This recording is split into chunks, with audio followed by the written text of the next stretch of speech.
Hello, hello, this is Pauline from Pauline Art Stuff, and we're back for part 2 of this color along.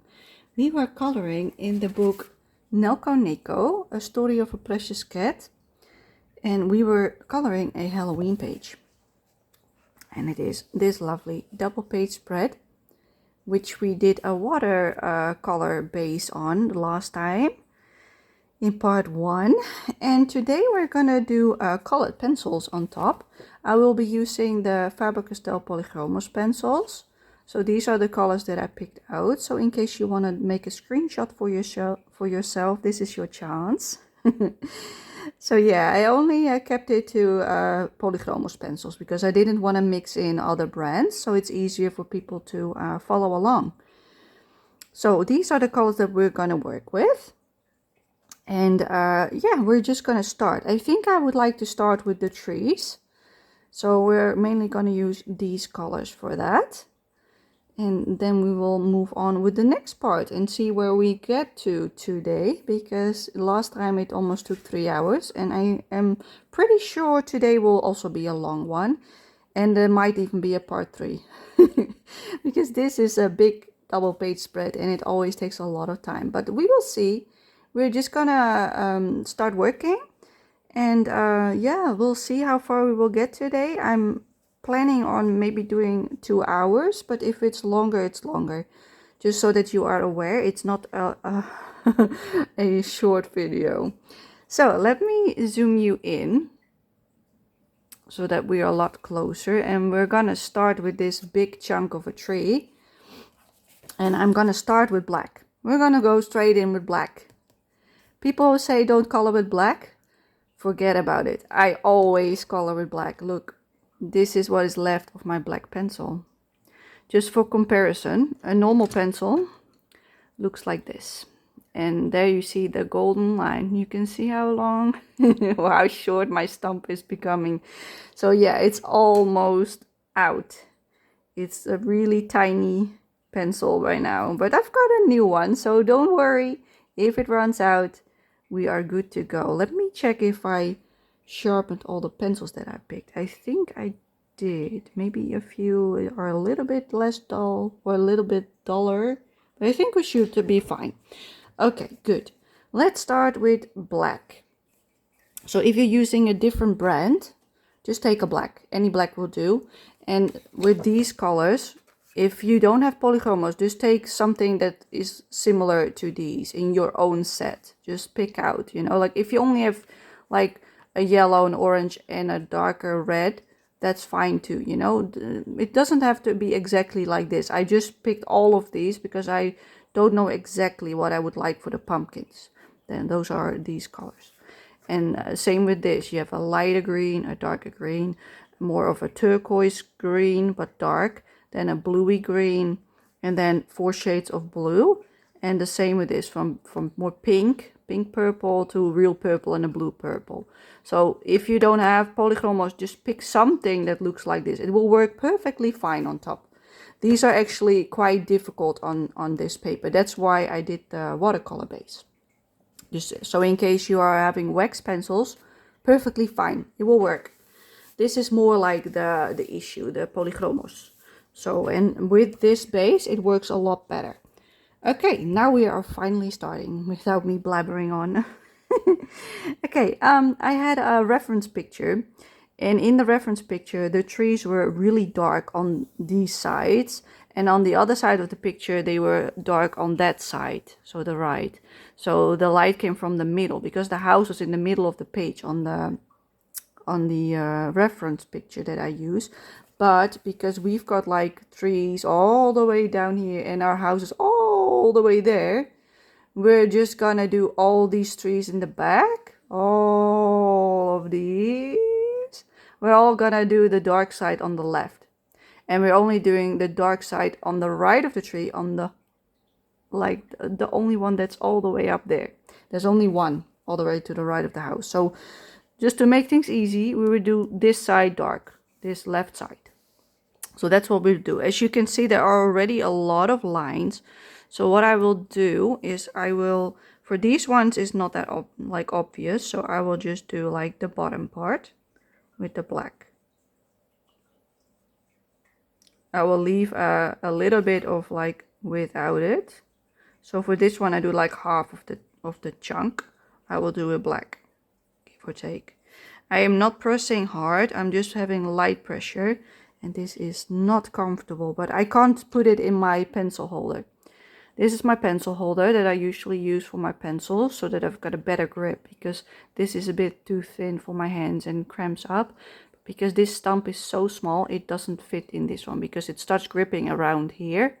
So whenever the pencil is shorter than that, I need a pencil extender, but my hand doesn't like this. That's why we are starting out with the black, so that I've got that out of the way. As you can see, I'm not doing that dark. It's just a really light bit of black, but it already looks better, just like this.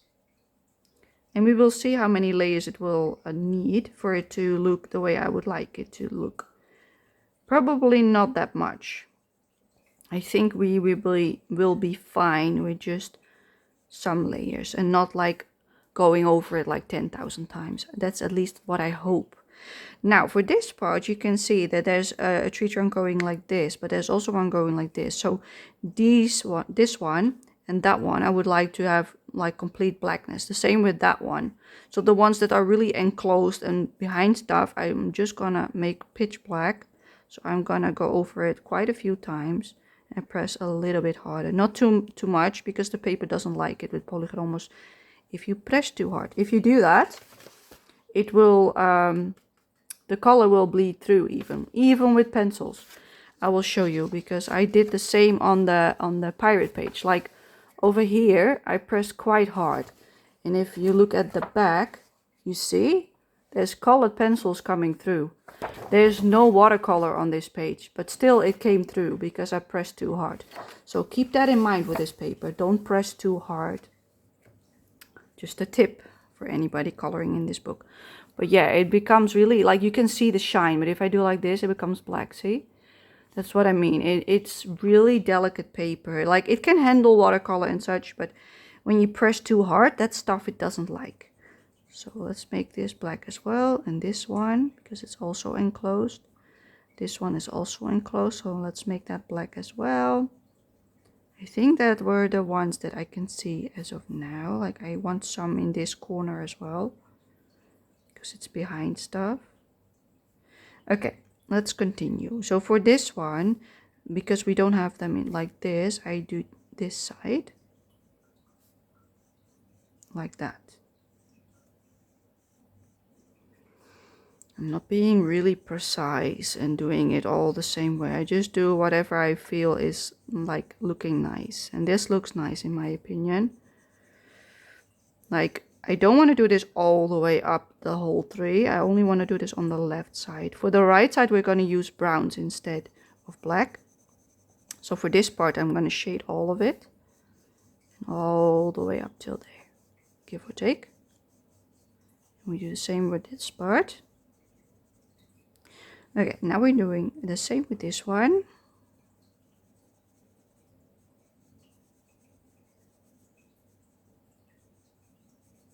We will go over it with a brown after we've done the black. And for the right side of the tree, we will do it with different shades, but we will do the same technique, just different shades we're going to use. Okay, a bit more here. Because this paper, even though we used watercolor, it still only handles about 3 layers of polychromos pencils without it being like annoying. Let's call it that. Okay, for this one I do want this bit dark, simply because it's on the left. I'm not coloring every little bit, as you can see, so for this part I'm doing less. So for this one I will probably only go like halfway like that, instead of the whole tree trunk.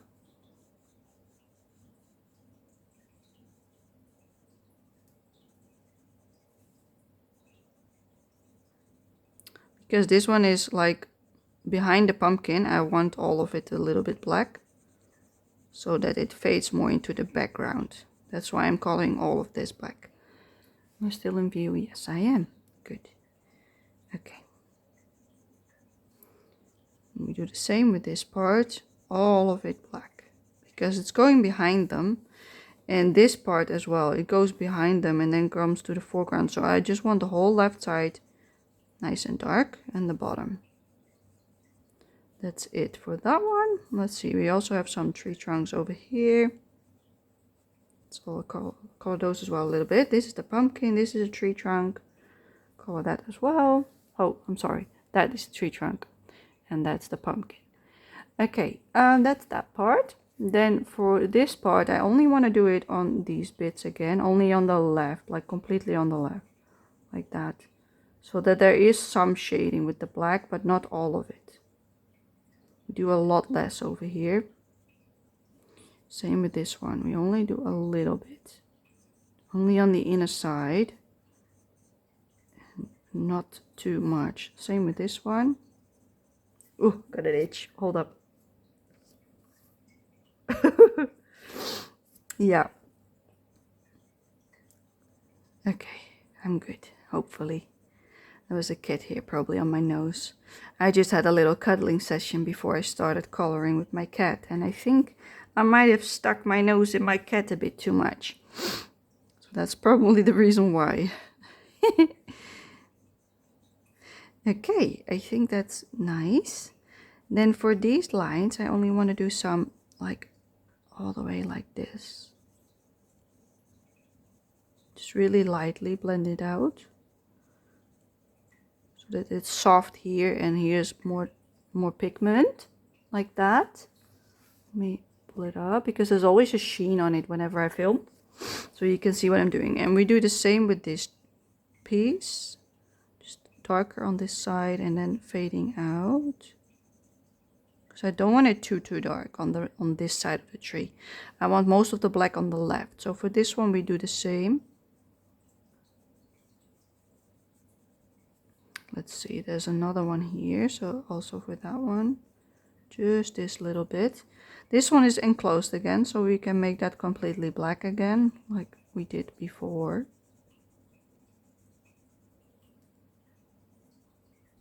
I'm trying to avoid sharpening this little pencil because it's so small.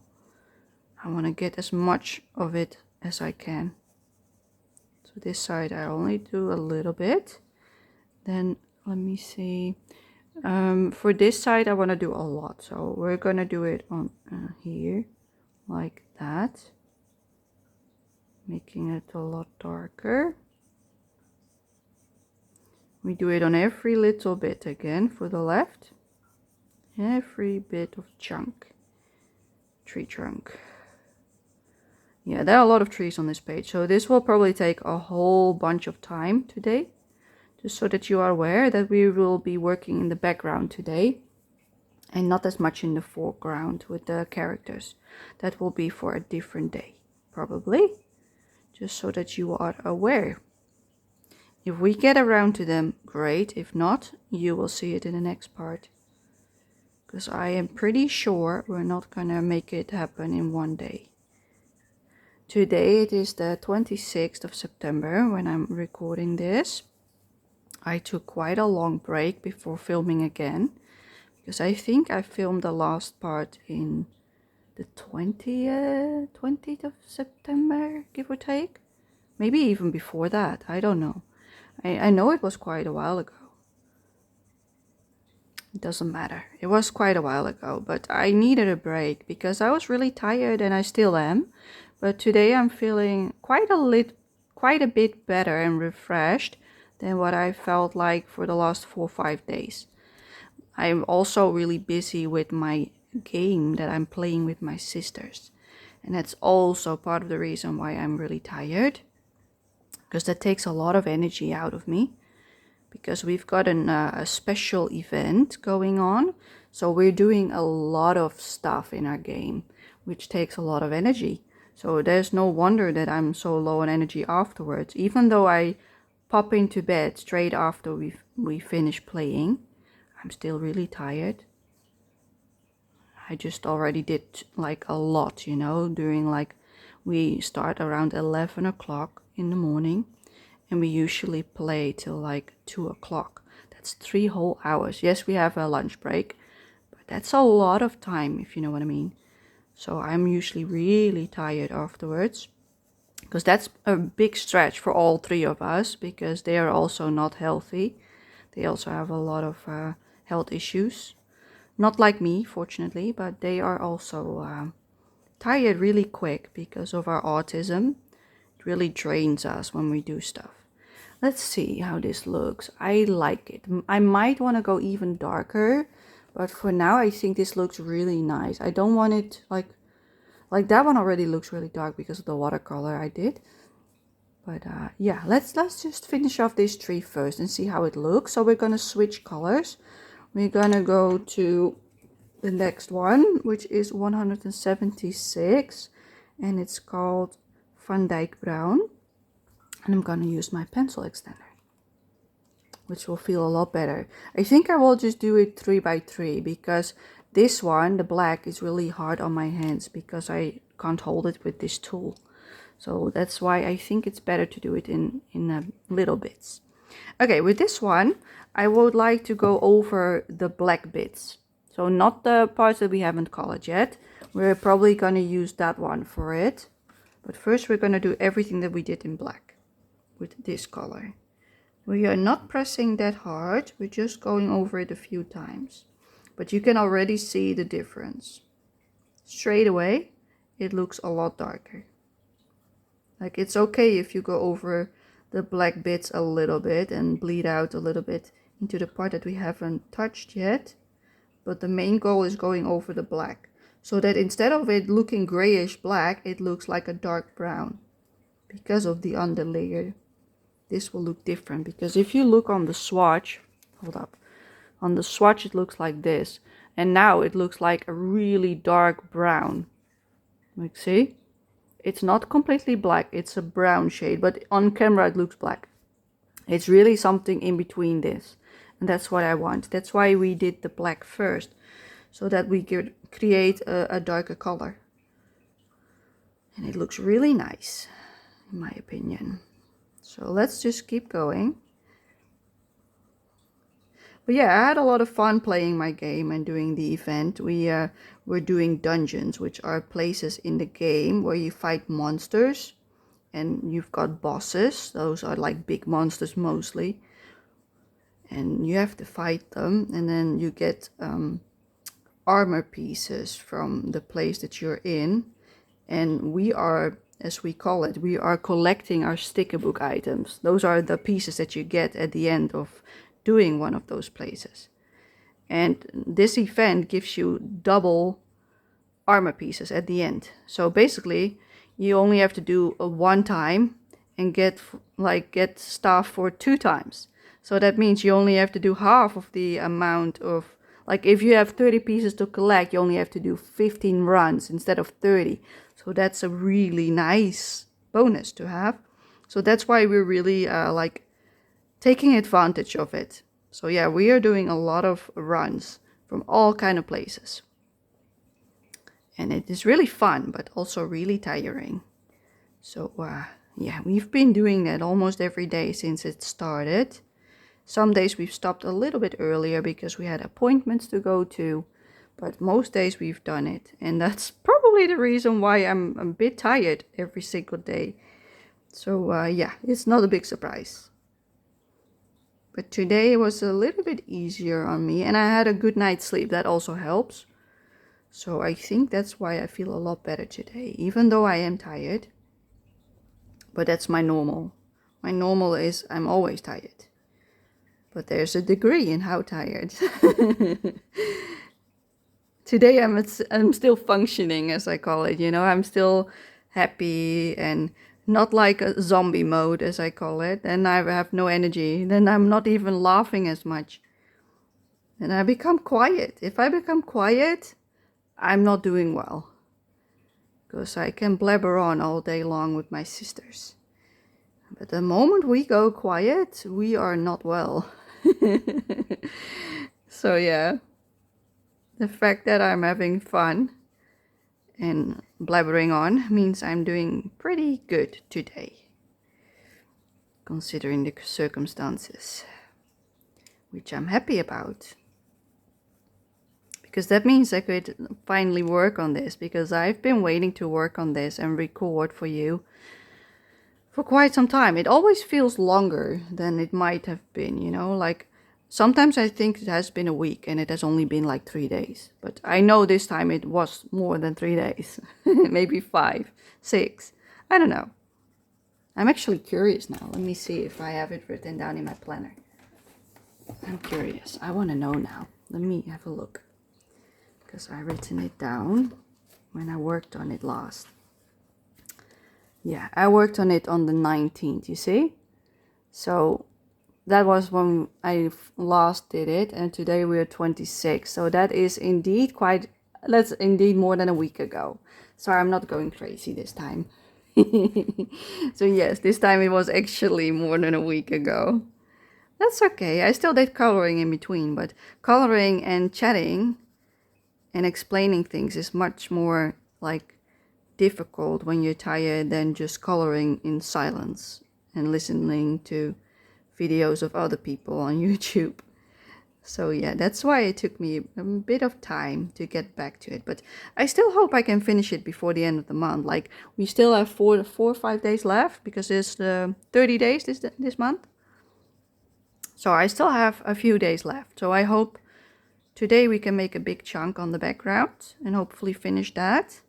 And then hopefully next time when I record, we can do like the characters and maybe the pumpkins or whatever is left. That's really my hope for this. That's why I try to have a nice big chunk of time. So I started like immediately after waking up and having some food. So right now it's 3:30 in the afternoon. So I had a sleep from 2 till like 3:15. So it was a bit more than an hour. And then I woke up. I really slept this time, because usually I don't fall asleep all the time when I go to bed. Usually I'm just laying there with my eyes closed, so I reduce the amount of input and I don't actually fall asleep. But this time I did. So that's really good. And I think that's also why I feel so much more refreshed right now, that I feel like I'm able to record for quite a while. So that's really good. That makes me really happy, because I was really looking forward to working on this page. I love this book so much.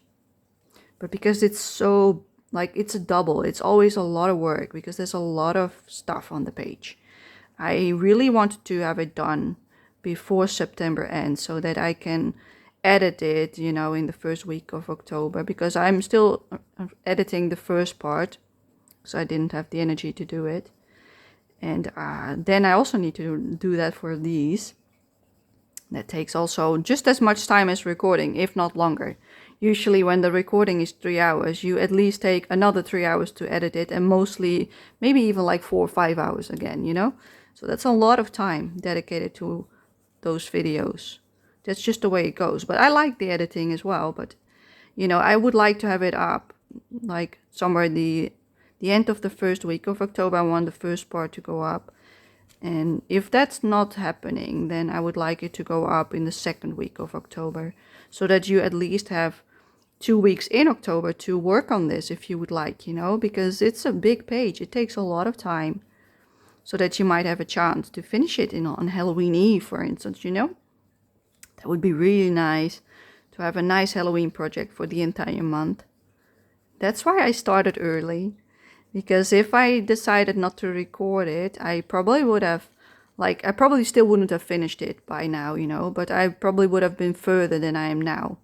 Because I waited, because I wasn't feeling the best. And if I record stuff, it takes more energy, which is fine, because I like doing this and chattering about whatever, you know. I really enjoy it. And I like the editing. It turns out I did not know that of myself, but now I do. So that's also not a big deal. Yeah. The things you learn about yourself by just doing things, you know, that you never thought you would. I never thought I would make a YouTube channel, because I was always so scared of like speaking in English and telling what I'm doing, you know. but it was always something that I would love to do, you know. So I'm glad that I'm finally feeling comfortable doing it. You know, I don't feel like that I'm shaking. See, I'm pretty steady today. I'm not shaking at all. That's really good. That means I'm not scared, and I'm also doing okay. Because the moment I start shaking, I should stop. If it gets too bad, you know, that's usually a good way to tell if I'm too tired for this. Okay, for this part, I will do a little bit on the inside, but we will also use a different color afterwards. It's quite a lot that I did not color on this side either.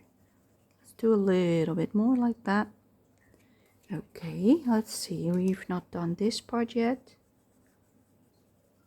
But yeah, this book is a book that I'm coloring for a buddy group that is started by Amy Ward Art on YouTube. And she's been on YouTube for quite some years, I think. But she used to do a lot of portrait stuff, I think, if I'm correct, of what I've seen. I've not discovered her until like recently. I think I discovered her a few months ago. And then I saw her telling about this book.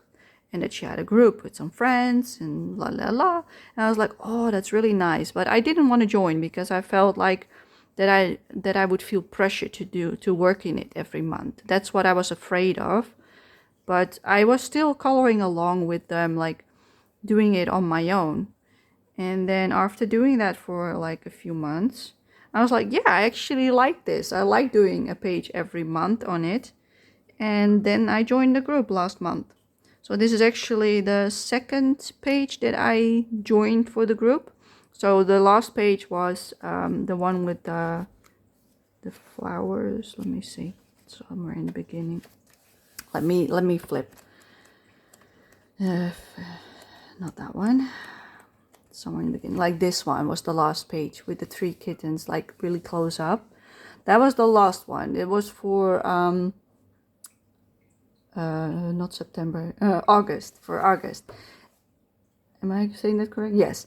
And then this page was for September and October because it's a double. So we do 2 months if it's a double and 1 month if it isn't. So this is like the second one that I officially joined the group. So yeah, I'm really happy that I did because I love working in this book. But picking a page myself is like, I don't like it, you know. I already picked so many pages myself for all my other books. And because I like this book like so much, I almost like every page in it. There are only a few that I don't like. And therefore I was like, yeah, I don't care what they pick. Because we vote, you know. We get options by Amy, picked by Amy most of the time. And then everybody votes for the one they would like. And then the one with the most votes, that's the one that we will color for that month. So you do have a say, you know. But yeah, there are more people in the group, so everybody gets a vote. And then the one with the most votes is the one that we're going to do.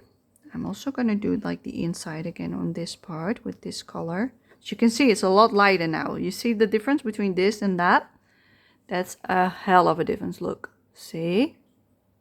Massive difference. But yeah, this is the one that won for the month of September/October. And it's a really nice Halloween page. And I was really happy because this was also my choice.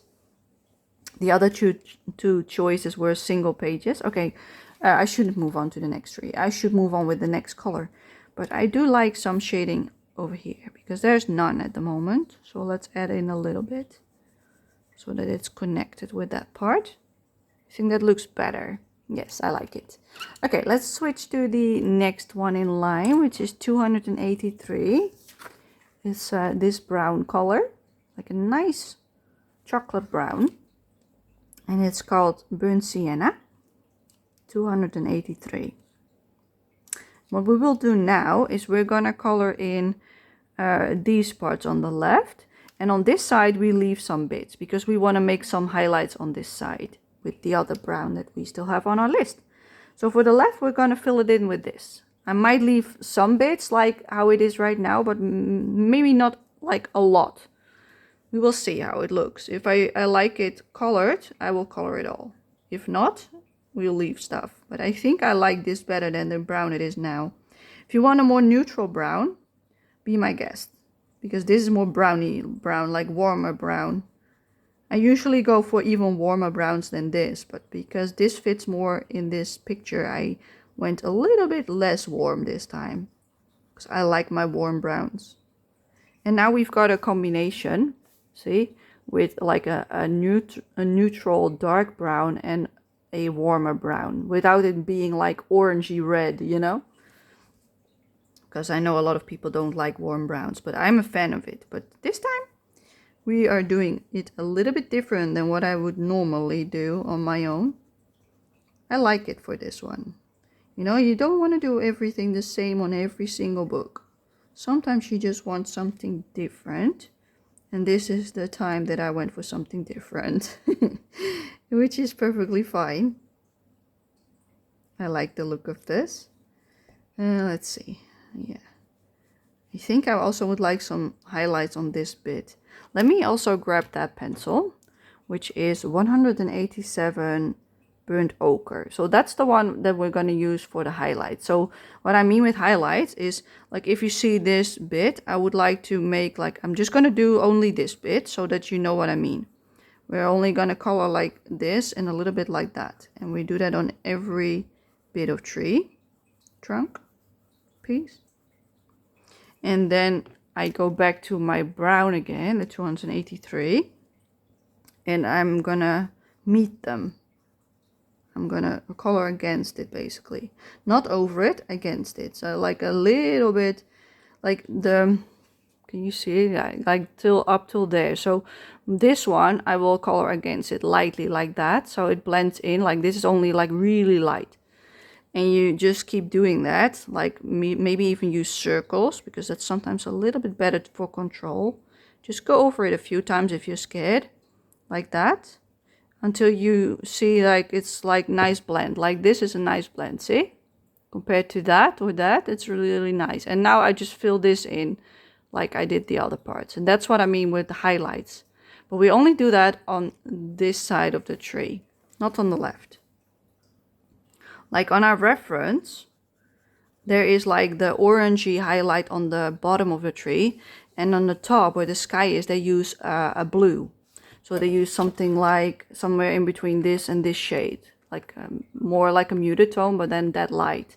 So we might do that as well, but we will probably use this one as our highlight then in the sky. So just so that you are aware that we will change it up once we get to the sky part.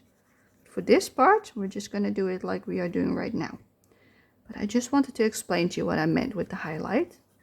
So it's not white, it is a warm orangey brown. So yes, I still have my warm tones. Yeah.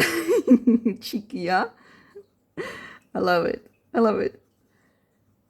I could not do it, you know? I couldn't do it. Yeah. Having fun on my own over here.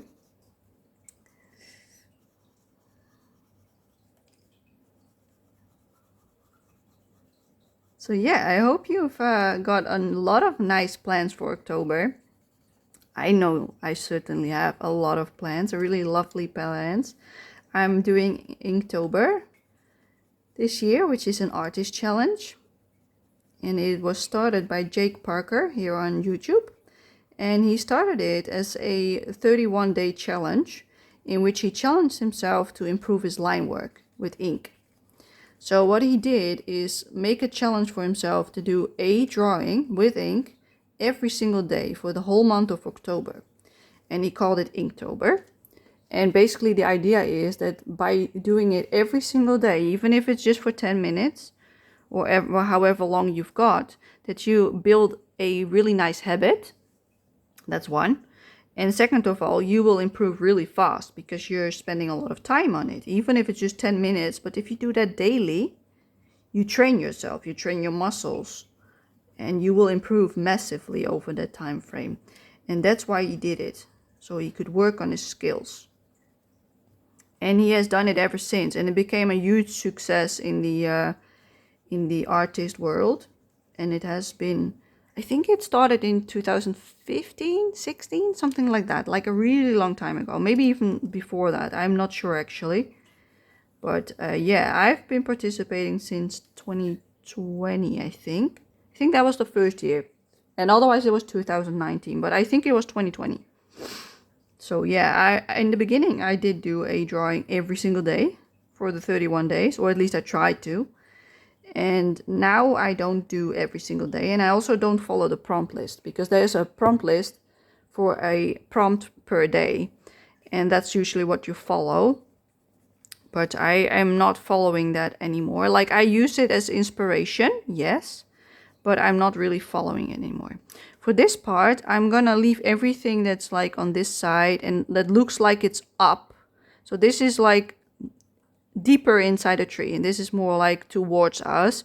I leave that like the color that is the watercolor, and then I will go back in with that like ochre tone to make it bright orange brown. So that's why I'm not coloring everything on this side. But yeah, that artist challenge is really like popular all around the world, and most people have heard about it that are artists. And maybe in the coloring community you've heard about it as well, but I don't know, you know, because I've only been a member of the coloring community for like since like I started my YouTube channel in May, I think, but I was already coloring since like January, February of this year. Like that I actively started to color. Like in January I still did like little, then in February I did a little bit more, and from March onward I did a lot. Let's just call it that. And then I did a lot. That was also around the time that I bought a lot of coloring books, because I saw the potential, you know. I really like coloring.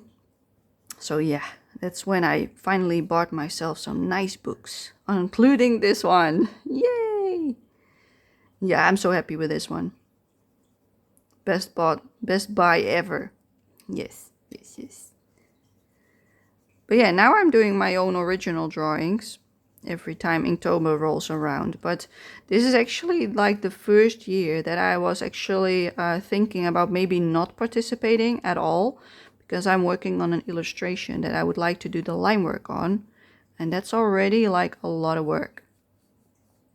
And I thought maybe then I don't have time to do Inktober as well, because I usually would like to make like 6 drawings, maybe 8, maybe a bit more, depending on how much energy I've got, how much time I have. Because I usually make my sketches in September, before the challenge starts, because the challenge starts at the 1st of October. Yeah, let me leave this white as well, or the color of the watercolor. And then in October, I already have the sketches in the sketchbook. I want them, and I only have to ink them, basically. So that's what I usually do in September. But this time September rolled around, I had tons and tons of Space Timber plans. Just like basically anybody else on the internet these days. Like everybody I watched had tons of plans for Space Timber, because it's a nice one, you know. It's a really nice subject that can...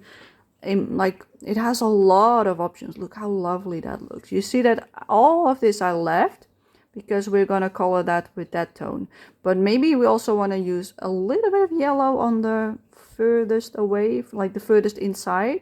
I don't know yet. We will see after we've done this, but this already looks really nice. So yeah, I thought I would only do the illustration this year, but I was like, nah, I don't want to do nothing. So I decided, yes, I'm still gonna do my Inktober, but maybe like not as much as usual, but I will try. I will try. So I did make a few sketches, which you can see in my October plans. Like when you skip to the Inktober timestamps, you can see it, which sketches I'm talking about. And you can see what my plans are for Inktober. But yeah, I did decide to participate this year. But I was also being a little bit like, if I don't have the energy to do it and I don't want to finish it like what I hope to do, I will be okay with that. Because I also still want to color, you know. I don't want to just do Inktober and skip this, you know. Because coloring in October is like also really nice.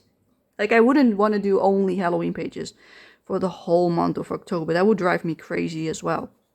Like the same with Mermaid. If you let me color only mermaids and on the water theme pages for like the entire month of May, I will be screaming halfway through the month because I will be like, it will drive me nuts. And that's exactly what happened this year, because I usually also participate in Mermaid for the artist challenge. I was done after like a week. I was done with it. I was like, no more.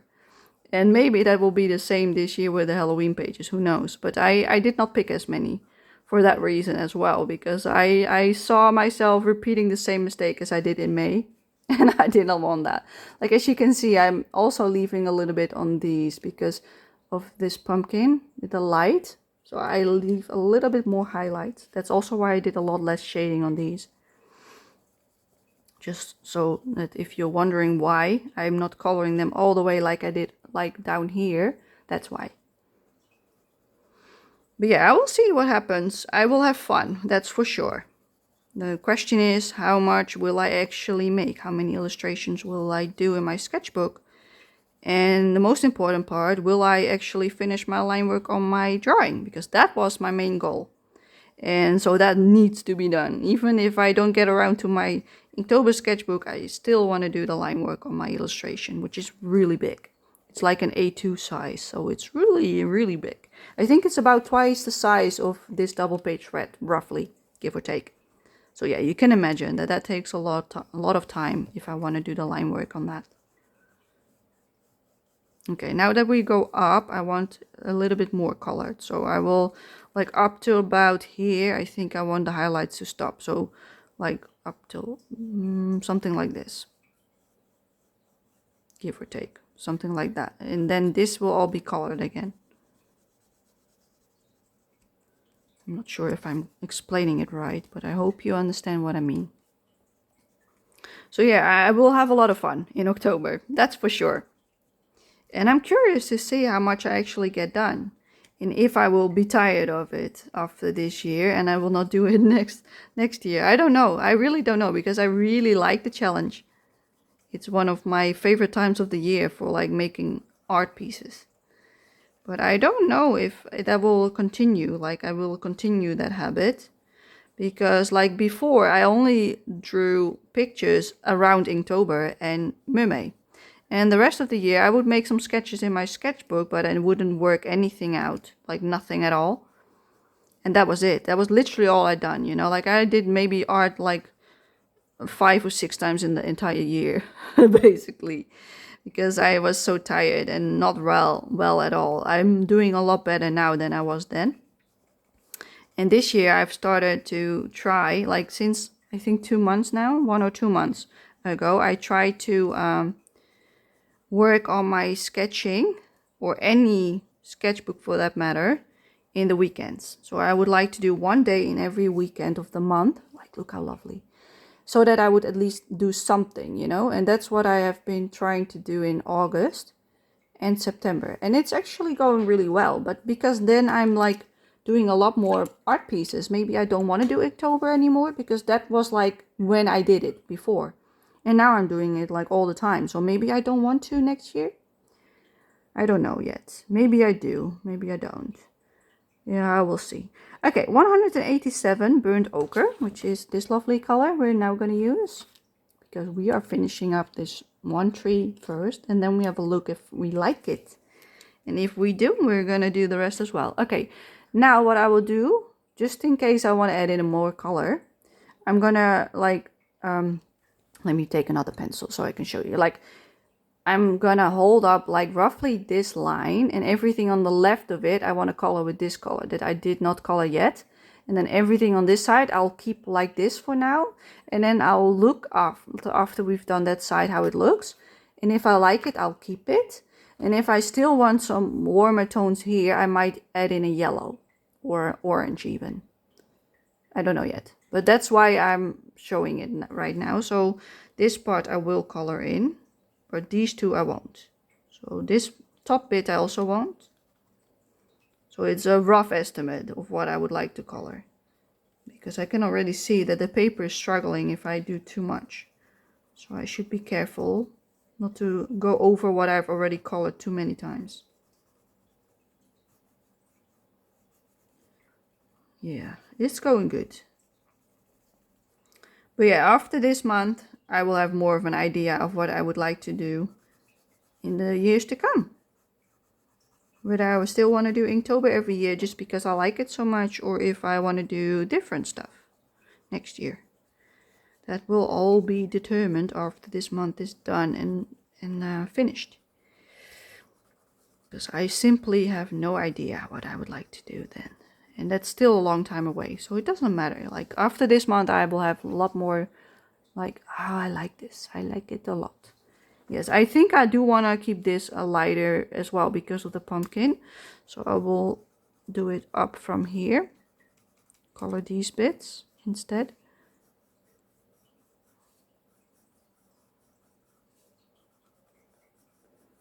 But yeah, that's what is on my mind right now because Inktober and such still has to start, you know. Has not started just yet. Okay, let's have a look. Let me zoom you out for a minute. Like that. This is what it looks like. Look how much. Oh, this is cool. Yeah, this is cool. This is exactly what I wanted. But I do think, like what I was talking about earlier, let me put this away for now. Like I was talking about a reference. In a reference, this part is more like a orangey brown. So we could use like, instead of just yellow, I think we're going to use that one. Because that's even warmer than that one. So that one we'll use on this part. And maybe there because of the pumpkin. And then the part next to the sky, I think I would like to do that one or that one. Like maybe, or maybe a mix of the two, but I don't know if that will take. So I think we should do that one. So let's try that out first. Let's do the blue first. So that's 120 ultramarine. And I will just color like this part. I don't know how it will look. Let's just check it out. Yeah, the paper is struggling to keep it. I don't know if it's gonna work at all. Is it? Maybe a little? Yeah, maybe a little. Yeah, it doesn't like it at all. Okay, I think that's enough. I don't want to do any more. Let me zoom you back in so that we can continue with the other color. Like, this is what it looks like right now. I don't know if I like it that much, but okay then. Yeah, not really a big success. So let's leave it at that. That's not great. Okay, let's pick out the orange that I said, 111. Cadmium orange. And let's do the rest of the tree that we've not colored yet. So this part. These little parts. So now there's nothing left that was only watercolor base after we've done this on the tree. And then we will do the same on every single tree. So yeah, just so that you know that that's what I'm going to do after this tree. More trees. I might skip, like after having done a few trees, I might continue with like the grassy bits for a while so that we have got a little bit of a break from the trees after we've done a few. So that we don't only do trees for like 2 hours straight. Because that would be boring, I think, for everyone. Everyone that's watching as well, but also everyone that's coloring along would be bored out of the mind if that's what we would do for 2 hours straight. Yeah, I'm afraid it is gonna take that long. Like, yes, I like this. It doesn't look much different than the brown tone that we did, but still, I like it. It's good enough. Okay, good. Let's continue with the next tree. So we're gonna start with black again. And I should move my book up a little bit or down so that you can see it. But this one is already a lot darker, as you can see, and it has a lot less space. And that's also a tree. Okay. For this one, we're just gonna do the left bits. Maybe no, I don't want to sharpen it yet. Come on, you can do this, Pauline. You can do this. Just keep going until it doesn't work anymore. Okay, that's all I'm gonna do on that one. Like really little. Then on this one, I do the same.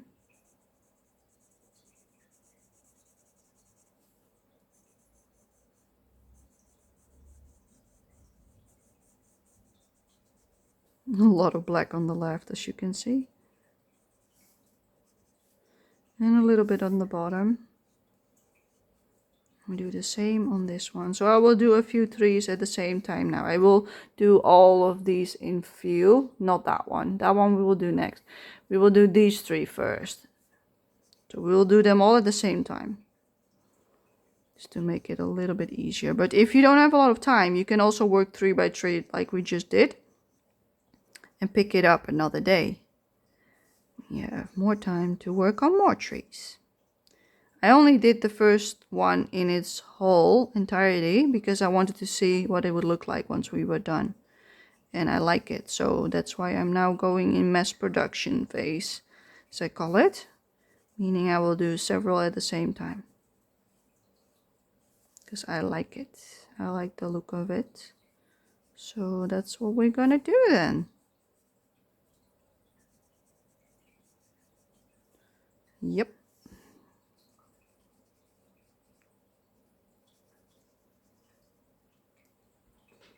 I should also take a sip of my drink once I've done the black, because I think we're almost already an hour in.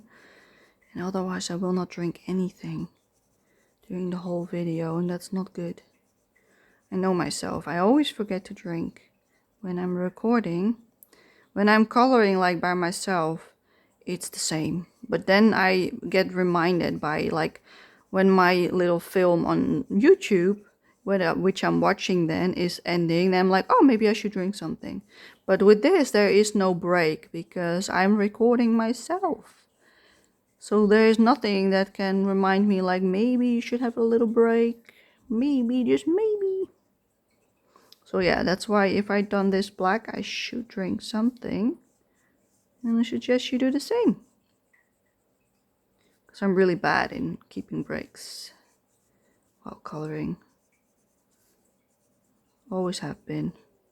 Like when I was really like still a teenager, and I would be on the attic, on my mom's attic, where like there was like a drawing table for my father. It's like the one that is used by architects. Yeah, that's how you say it. And it's a drawing table that you can prop up. And I have my my oil painting pieces on there, or whatever I was using at the time. And I would go up like maybe at 10 o'clock in the morning after breakfast or whatever, if I even took breakfast, that is, because I was really bad at having breakfast as well. And I would be up there all day, and I would forget to eat, to drink. And then it was dinner time, and my mom was like, where the heck is Pauline? And then they already knew I was up there. So, and I wouldn't have eaten anything for the entire day because I was up there, and I would completely forget. I was just non-existent for the entire day. So yeah, that's how bad it was. Like these days it's a lot better, because my cat also reminds me that mommy needs a break sometimes, and she needs snacks and food and naps and all that stuff, because she reminds me when it is my time, you know, like she goes with me to my bed. She goes with me when I grab food, because then she also gets something. So that's what I taught her, you know, so that if it's time, she will start meowing and sitting next to me, being annoying, blah, blah, blah, blah, so that I don't forget. Yeah, I think that's more than enough. Okay, a sip of drink before we continue. Let's have a sip. 2 sips or 3 sips.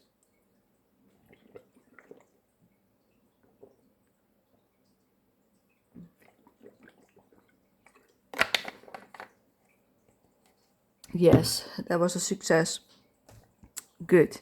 Okay, next color is the 176 Van Dyck Brown. And we're going to do the same as we did last time. We go over the black, which makes it nice and smooth. Oh yeah, we should not forget our little one. And don't forget the little one on the left.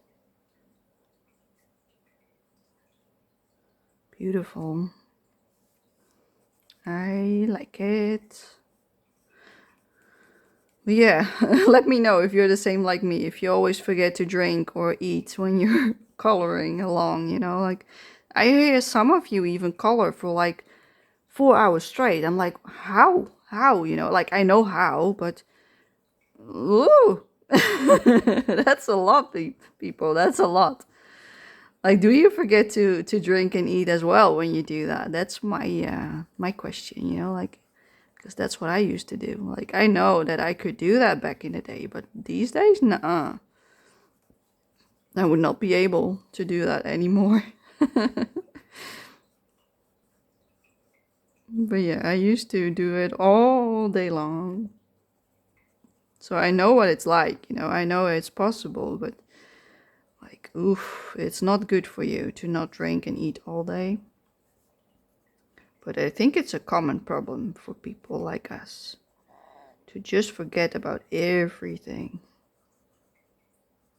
I already did my laundry this morning so that there would be no dryer or other stuff in the background. And I forgot to fill up my water fountain for the cat, so you might hear that in the background. I was thinking about that I should do that before I started filming, because one of my sisters actually mentioned that she could hear it in the background in one of my videos, and she was annoyed by it. And now I'm like, every time I start the recording, I'm like, I should fill that up, because there's probably somebody else who's annoyed by it, the sound of the water fountain. So I hope it's not that loud. I really hope. But who knows? I don't know. Because I did not hear it, Like when I'm editing, I did not hear it. But maybe that's because I'm so used to it, But yeah, you might hear it in this video. So I hope you're okay with that. I like it when they tell me what is annoying or what they like or what they don't like. Because that gives me like a bit of an idea of what to do next, It's funny when they talk about it, like, oh yeah, of course, that's what I put online, duh. Of course they're talking about that. As if it's a surprise that they know everything. It's funny. I still have to get used to that, Like last time my sister told me that her husband and her kiddo, they were like coloring. And her husband was saying like, yeah, we're gonna blend like Auntie Paulina. I was like, oh, that's adorable. So yeah, that was a really cute moment, like that he had actually was telling her how to color, like how to blend. I was like, oh. I did not realize he actually, I don't know if he's actually watching it when he does that, but it was just adorable when she said that that's what they were doing. I was like, oh, cute. Just cute. Cuteness overload. Like we loved to like color as well when we were like little. All of us did. That was also because there was not that much to do, when we grew up. We usually went outside. Like the internet and all that stuff came much later, It came when we were already teenagers. We were like 10 or 11. That's when around the time when it was like an obligation to do homework with internet. Because before that, that was not a thing. I think we were 10 or 11, I think, around that time. Then we also got like a cell phone and stuff like that. But that was a bit later than that. We did not have a cell phone for the longest time. I think I had my first one shortly before going to uni, I think. Maybe a little bit earlier, but we did not use it as such. We had one, but it was only for in case of emergency. We did not really use it at all. Like when we went to uni, yes, we would definitely use it to let my mom know if we were like having the train home and such. But before that, we did not use it at all. It was just a way of being able to reach us or ask them if there was something wrong. Yes, lovely. I like it. I hope I was in frame. I hope I was. I don't know if I was. Next one is 283. Burnt sienna. I had so much fun looking through all my coloring books in search of like, do I want the blue? I don't want the blue. I hated the blue. So no, I don't want the blue. I do want the orange, like on the parts where the pumpkin are. So this one gets it. But the other one we will just use the brown instead. But there will be a lot less space to do it, so that's okay. This one will take a lot less time than the big one, which is perfectly fine. We don't mind. Did I do this one? I don't think I did, because I keep forgetting that one.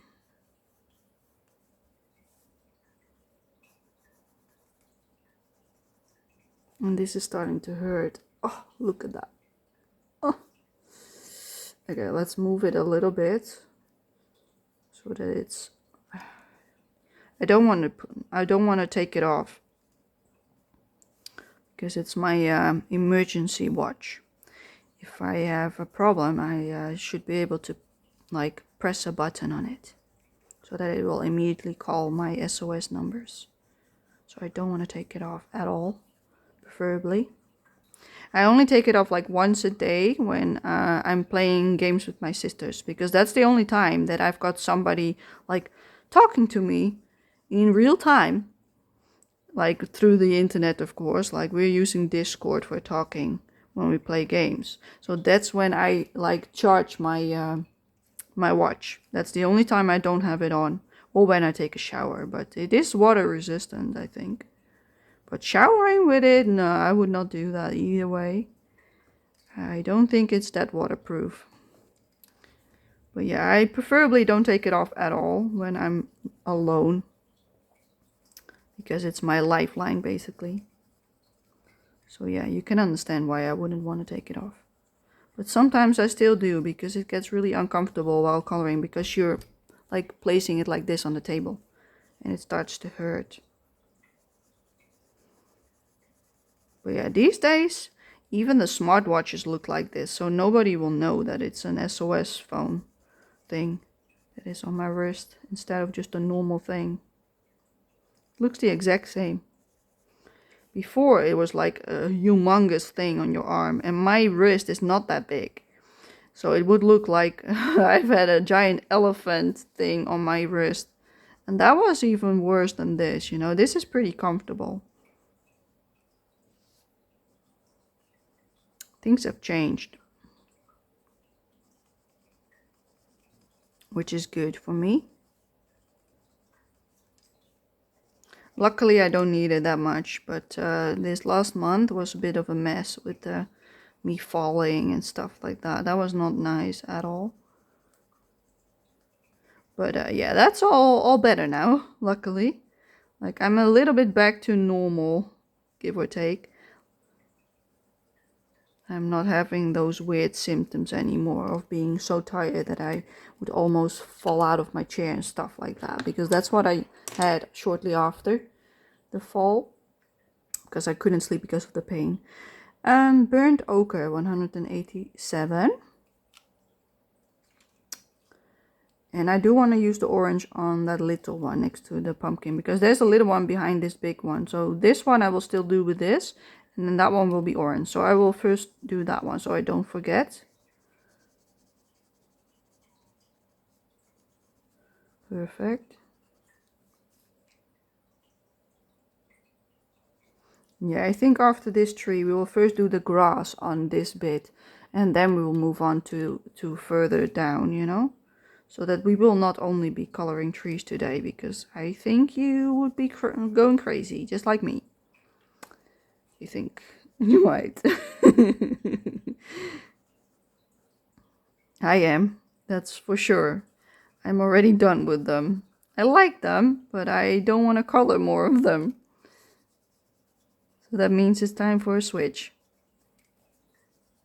Usually I'm okay with coloring something for 2 hours straight, but today, no.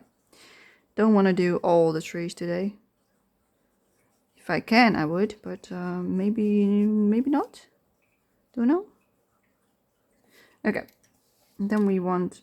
Did I? No. We are not done yet, Pauline. Come on. We've got more trees, remember? More than just that one. I totally forgot the other ones. Like, oh yeah, we only need to do this. No. Basically, every time I do a color along, there's always a part that I seem to forget to color. And I think I've had everything, and it's pretty obvious that I forgot something. And then I'm like in the next part even, and I'm like, oh, I forgot it, no. And it happens every single time, it looks like. So hopefully today it won't. I really hope so. So far I've actually caught myself before I messed up. Okay, let's take the orange, 111, cadmium orange, yes. And let's do the one next to the pumpkin. Like that. Yeah. I like it. I like it. Okay. Next up, I want to do the grass next to the tree, like behind them. And there's also a little bit here. But this is already the pathway officially. Like, look, see, there's a line of the path. So this is also all path. But I think this is grass. So that's what we're going to do. So for that, I picked out these colors. So on the outside, I want to go from blue to that. And then on the inner side, I want to do these two. Just like the reference picture. So, but because, let me zoom you out. Yes. Because like the path is all the way here. So this part next to the pumpkins, I want like the lighter tone. So these two. And to the back, I want to keep it as is probably. Mostly. Or maybe a little bit of a light shade of that with a little bit of that. But this side, I want to be a lot darker. Especially on the bottom of the hill. Because there are hills going like that. Just like the reference picture. So the bottom of the tree, I want to do like really the darkest tone. And then the more up we go, the lighter we will do it. But I do want to keep that misty look on the top. So let's see how that goes. So let me zoom you back in. Yes, okay. Let's start over here. We're going to start with the darkest tone, which is 246. Which is Prussian blue. 246. Hoppa. And we're gonna, I'm not gonna color this part. That will be the road. That's why it's also a different shade. So I'm gonna start on this part. I'm just gonna color it all the way with this color. All of it. No other colors. Same with this one. Just straight up this color. I'm not pressing hard at all. I'm just going over it softly like multiple times. Because of the watercolor, it takes it pretty well. But pressing will ruin your picture, like I just mentioned in the beginning of the video. So that's why I want to keep my pressure light. Okay, that's good enough. Okay, that part is now really dark. That's what I wanted, because it's nighttime officially. So I want it a lot darker. Like here, I placed green, as you can see. So for this part, I will do a really light layer, even lighter than before. Really light. Because I want to blend it into the, this part, I want it a bit darker. On the bottom. Because I want to blend it into the next tone. From this point onward. So the line of the grass goes roughly like this. You can see those lines. You see, that's how the grass is going. So it's not really like a hill, like rounded. It's pretty straight on.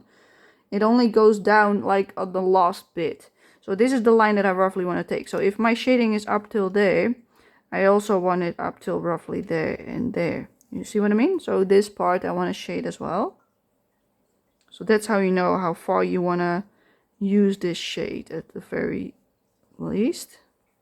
So that's why I'm coloring in this one with the blue. Let's also do that on this side. Just really light layer. Like that. Let's see, yes. Do I also want it behind them? I think I do. I think I want this little chunk behind them as well with this, because there are no like direct pumpkins. Like there are pumpkins over there, but I don't think they will reach that point. So I will do a little bit on this as well. Not all the way, but just like that. Leave a little edge. So that is shaded behind them. Might add in some green on the foreground later when we do that part. But it already looks really nice, you see? It looks a lot different now. because we added in this color. Okay, the next color will be, oh, I'm sorry if that was a bit loud. The next color will be 155. I thought it was Hello Turquoise. No, it's Helio Turquoise. Like, see? Helio. I thought it was Hello. I was like, what the hell? 155. That would be funny if that was Hello Turquoise. No, it's Helio Turquoise. Okay, for this one, I want it a little bit higher up.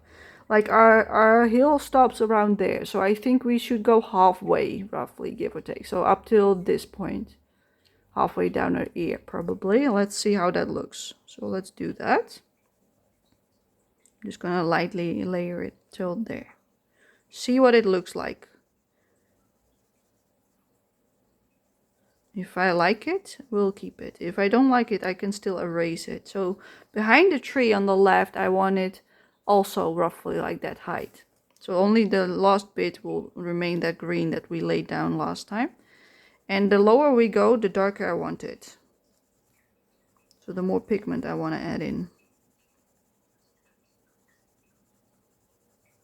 But the paper only takes so much. So at some point it won't take it.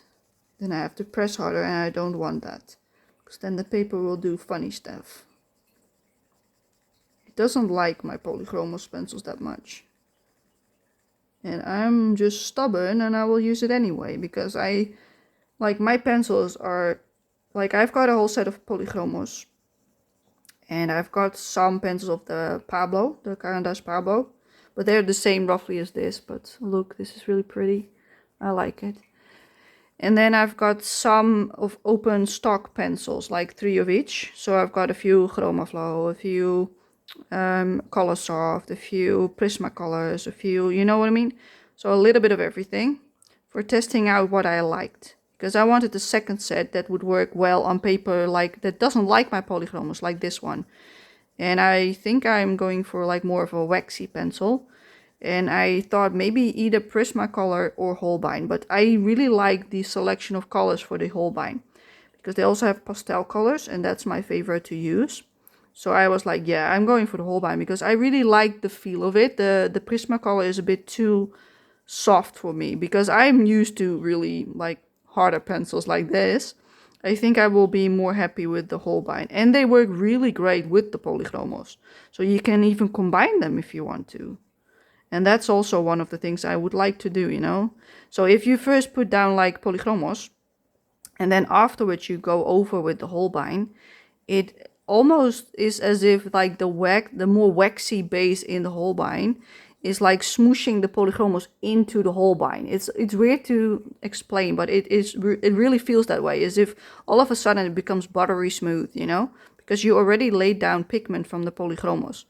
And you go over it with a Holbein, all of a sudden it's like as if it's smooth as butter afterwards. Because here you can really see the texture, you see? And once you do the Holbein on top of this, it's like, ah. I don't know why, but I really like this. Like the soft shading into the back, that's what I wanted. So that's perfect. Like here it's a bit different because there was more green in this part. Here's more grayish tone. But I like it, yes. So we are continuing with this part. So I will go over this part because I think it's a bit too blue otherwise. Let's see. Over here, like the slope is like this. Going like this. This is a slope. So that's why I'm like going a bit like, you know what I mean? So for here, I think I want to go up till this point, give or take. Just below her head. Or what's that called? That round thing of her Joker outfit. Clown outfit. Whatever it is. You know what I mean. Like till there, roughly. You can see what I'm doing. What was I talking about? I don't know anymore. Doesn't matter. Oh yeah, the Holbein. I was talking about the Holbein. So yeah, I decided I wanna buy a Holbein set, the full set. And I know they're expensive. But this one that I'm using right now is also not the cheapest. But I prefer to have a pencil that I really like the feeling of, that I'm really happy with, over having like 10 sets. Because right now I've got a little bit of everything, basically. because I wanted to test them out, which one I felt like was nicest for me and the way I like to color with them.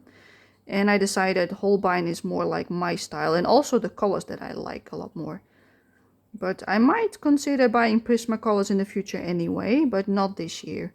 If I do it, it might be somewhere next year. But I first want to do the Holbein and see if I then am missing something. You know, if I'm still missing like certain colors that are in the Prismacolor, then I might consider either buying them separately or the whole set if I still feel like I want it. But I don't think I do. I think after the Holbein I'm done. Then I've got 2 nice sets. Yeah, I really like this. Okay, let's keep going for this. Like the hill goes like, you know, this is the lines again. So I think if we follow this like that, I think, yeah, so this line is a good way of like keeping track of where it should end, give or take. So I think that's where I will end the shading with this. So that's a good way of like thinking where up till where you want to color it.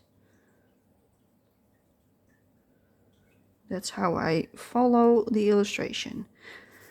And I don't want to make this like too dark with this, because I want to use the lighter colors next to the pumpkins. And because there are pumpkins here, I don't think I want to do it too much further. So I think I do want to some like right beside here. But I want a really light hand because I'm going into the spine, and that's usually a dangerous thing. So let's not go too far. I think that's enough. But as you can see, there's another layer going from there, like there. But I don't want to color that with this, because in the picture it's more like as if there's a mist, a fog hanging there with like blue tones and gray tones. So I think that's what we're going to use for this last bit over here. So this bit, I don't know if I want this tone yet. I don't know yet, you know. So we might, but we also might do that with the blue and gray tones. I don't know what I would like to do just yet, but I do like this a lot. Let's look at the let me zoom you out for a little while. Like this is what we've done. Like this looks really nice with like the tree. Like this is the moody tone that I wanted. Like now it looks like it's night on this time. Like this looks like daytime, that looks like night. That's what I wanted. I like it a lot. But we also have part over here. I think I would like to do the same on these bits. Maybe, and maybe a little bit here, but not too much, because there are a lot of pumpkins, but they are shining towards us, like bing, and not towards that. And those are really far back. So this whole side, we could do this as well, but it's not a lot of space, so we want to be stingy with our colors. So let me zoom you back in, and let's do that for a little while. Let's see if I can get it into frame. Yes, now it's in frame. Good. Okay, so you can see little bits of grass peeking in. So we're also going to do that with the darkest tones, or not this one. Let me take this out. We're going back to the 246 Prussian blue. And we're going to do those little tiny bits in between the pumpkins with this color. Really lightly, just going over it multiple times like that. That's it. That's all it needs. We do the same for this part. I really like using different colors than just green for the grass,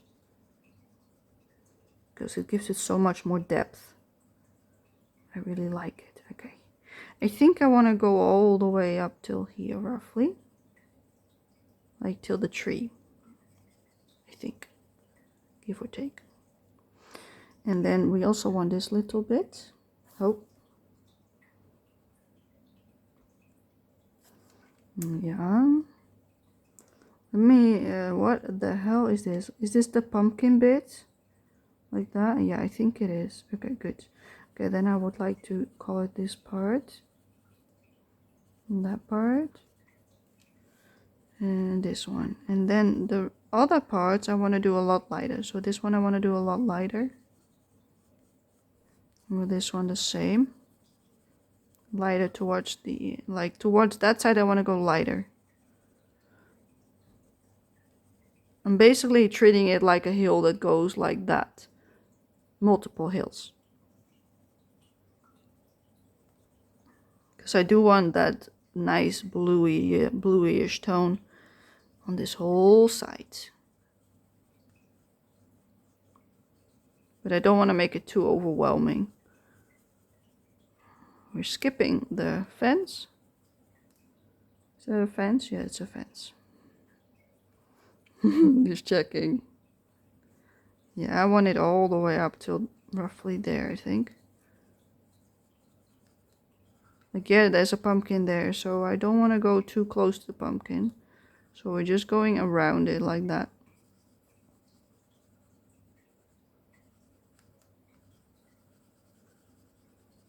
So this whole section I want to do this color. Excuse me. I'm not even in frame. You see this part? I left like the color of the watercolor. That's what I was saying. I'm so sorry, people. That's what happens if your book is that big. You just color away. Might have gone a bit too fast for you. But you can always pause and go back and watch it again, that part, if you missed something. You can always fast forward a little bit to see what it ends up like, so you have more of an idea of what you have to do, you know? If you really are bad in following along while somebody is coloring, because sometimes I go quite slow, and then the next I go like meep meep, and I'm off, you know? So yeah, that can be a bit too much for some people. So if that happens, just fast forward and go back again, you know? So that you know what you have to do without me having to tell you. I think that one is part of the middle hill, so I don't know yet, but I do want some on the bottom of this part, just so that it's connected to the rest of the picture. Then for this part I want it a lot darker at the edge, because there are no pumpkins next to this path except for next to the house. So I want this a lot darker, like giving it that nice bluey tone.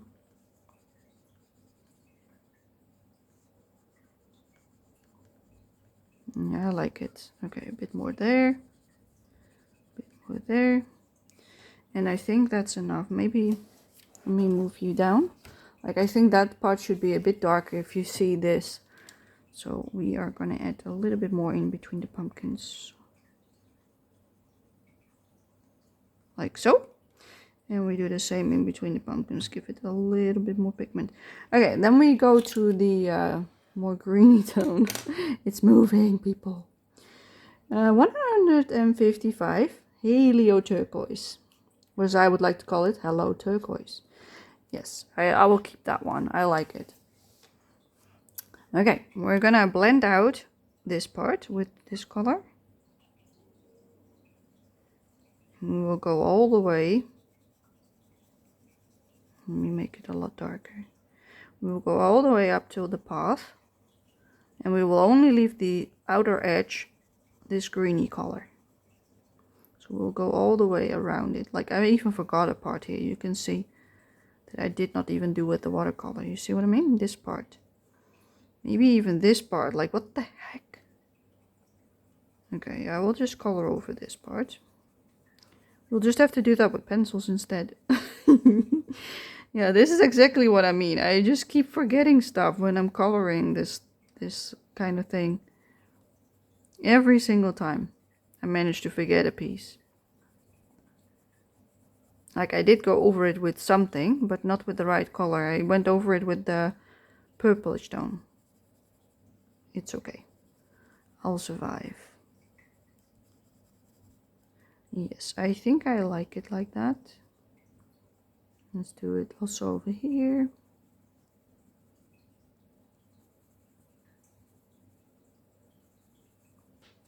And I'm not in frame again. Yeah, we're just going over it really lightly. A light pressure. You can hear my pencil. Yeah, I like it. I like it a lot. Just nice and gentle tones in the back. Beautiful. Love it. Perfect. This part I don't want to mess with just yet. Maybe a little bit over here. Just so that it's a little bit the same. Yeah, I think that would be nice. Just a little bit, a little smidge. Okay, let's go back to this side. Yes, there they are. Okay, I think I want to do something in the sky now. Let's just do a little bit of everything today in the background, because we need to do the whole background, you know? I think I want to do something on the sky. Like in the reference picture, like the bottom part was really like gray with a light blue. Like something like that, but even brighter blue. But I don't have anything brighter than this. And then we go into that shade, and then we go into the purple, into the pink. So that's what I would like to do. So I think I want to start with that one and then blend into that one, and then we go like up, you know what I mean? So let's start with the lightest tone. That one is also really tiny. I love this color as well.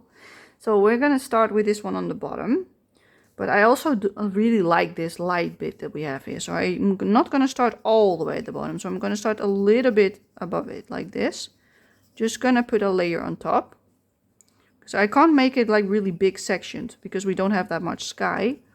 So I'm only gonna do like this much, give or take. And I don't want to do it the same everywhere. I'm just gonna do it on this side as well, behind the pumpkin, for contrast, because that's nice. Yes, like that. So that part we did now with the blue. It already looks like misty down here now because we left that part. We will also do that over here. Going around it. But we're following this line, so you have to color it like that. You know what I mean? Like the shading that is from my pencil, that's where you want to place the blue. I think that's a good explanation. Don't you think? So I only want to do a section. I don't want to do too much. And then see how it looks. Because I want to keep the misty feeling in the background. You can also see where the purple starts, at roughly where you want to end. So you don't really see it like that much, this color, but it does show up when you are like right on top of it, like I am.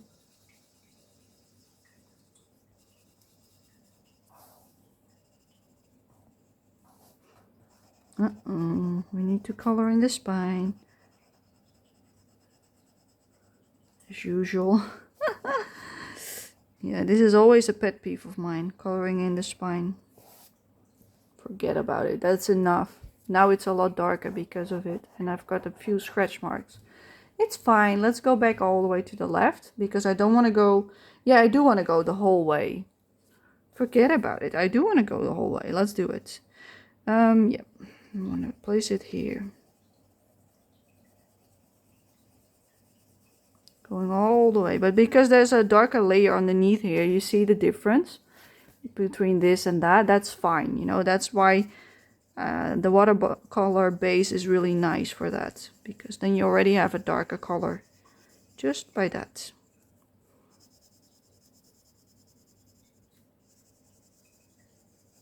So yeah, I'm just doing all of this. We're not gonna make it like a lot darker than what it was, as you can see, because I don't want to, like, I want to keep it pretty light next to the moon anyway, so that's why I'm not really fussed about doing other stuff around there. Okay, and we have a little bit more, a little bit above the house, like there. There's a cat here. And then on this side I also want to do a little bit like that, just below the house, tapering off to the right. And that's it. I don't want to color this because I really like the misty feeling of it. So this is what we have now. It feels like it's not much different, but it really is. So now we're gonna go to the next one. I think we're gonna go, well, let me see, no, because we don't have that much space. That's what I forgot. I think I want to go for this one straight away, so we're gonna skip those two. So we're gonna go to 120, and that's called Ultramarine. If I am not mentioning the name, it will be on screen, just so that you are aware, because sometimes, like this one, I can't read the name. I think it's light turquoise, something like that. Just so that you are aware, if I don't mention it, it will be on the screen.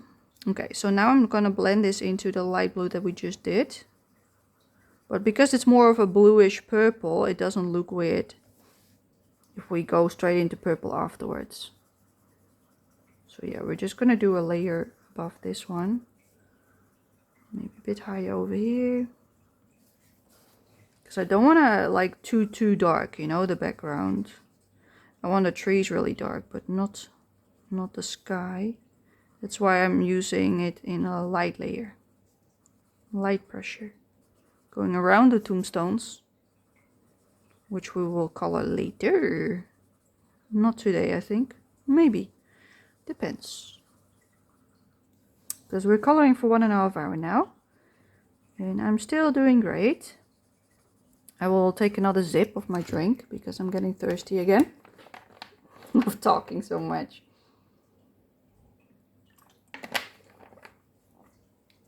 Alright, let's keep going. Yeah, I really like our reference picture that I found. And I think it has a really nice feeling to it, you know, like with the colors they used. And that's what I'm basing this off. And I'm just making my own version, basically. Because it's definitely not the same as the reference, but it has the same shades here and there. Like the background is definitely different. But yeah, that's to be expected because our picture is not the same as the reference. But it has the same elements here and there, so that's good.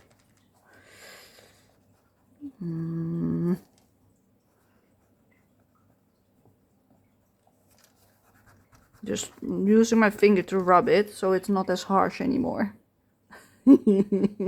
That's also a technique, people. Rubbing it with your finger to make it smooth. I know you're not supposed to do that because there's oil on your hands, but I don't care. So, there you have it. I don't care. If you do care, don't do that. Just use something else. Or don't do it at all. That's also an option. Yeah, I like it. I like this color a lot. Next to the blue.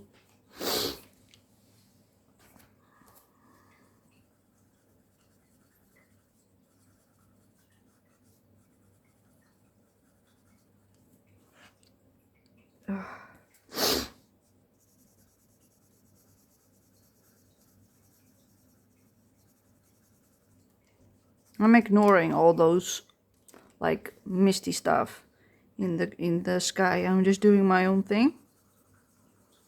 If I want to do anything with it, I will do that last with some like white paint or stuff like that. But I don't think I will. Like, that's it. Now we go all the way back. Just like that.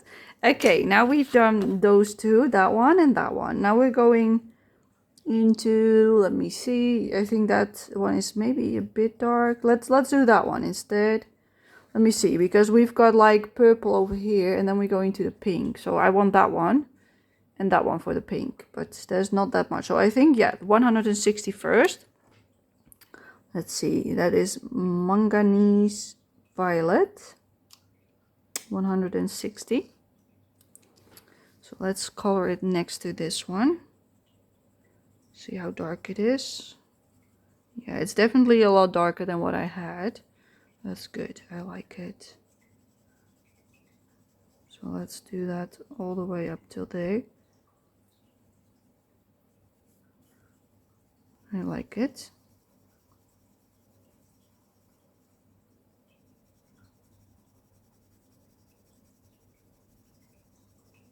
It will not look perfectly smooth with this, just because of the paper and the pencil that I'm using.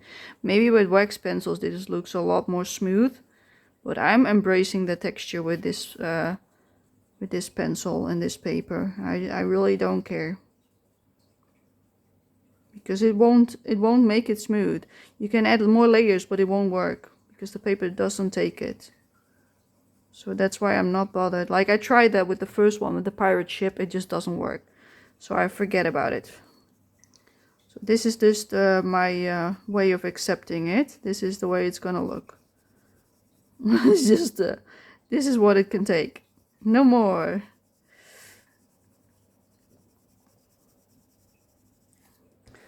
Yeah, I think once I buy my Holbeins by the end of the year somewhere, like I hope that Black Friday gives a nice deal on them. And if it doesn't, I will buy them like still around that time or maybe a little bit later. I don't know yet. Well, it depends on my mood of if I want to buy it then or if I want to buy it like a few months later. I don't know yet. I've not decided. But for now, I want to wait till Black Friday to see if there's a deal. Yeah, I hate this part. God. Yeah. I really dislike it.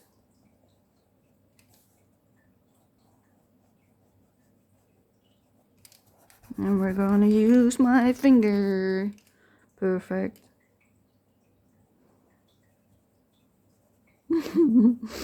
Yep.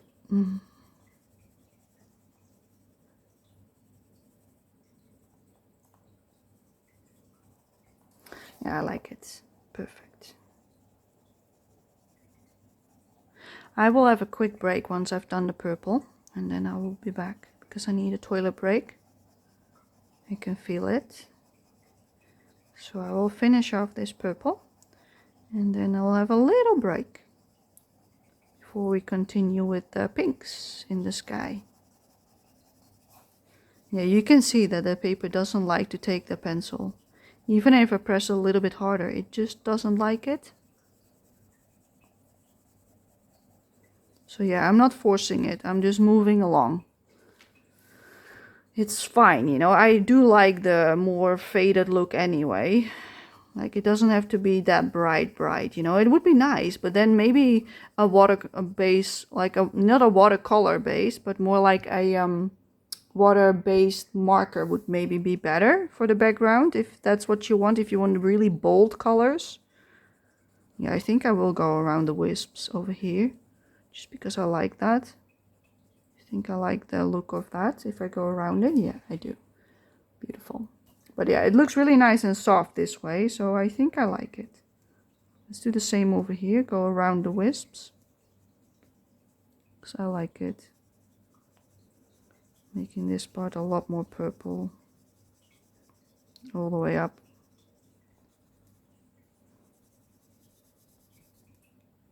Am I still in view? Yes, I am. Perfect. Yeah, I will do some purple over here.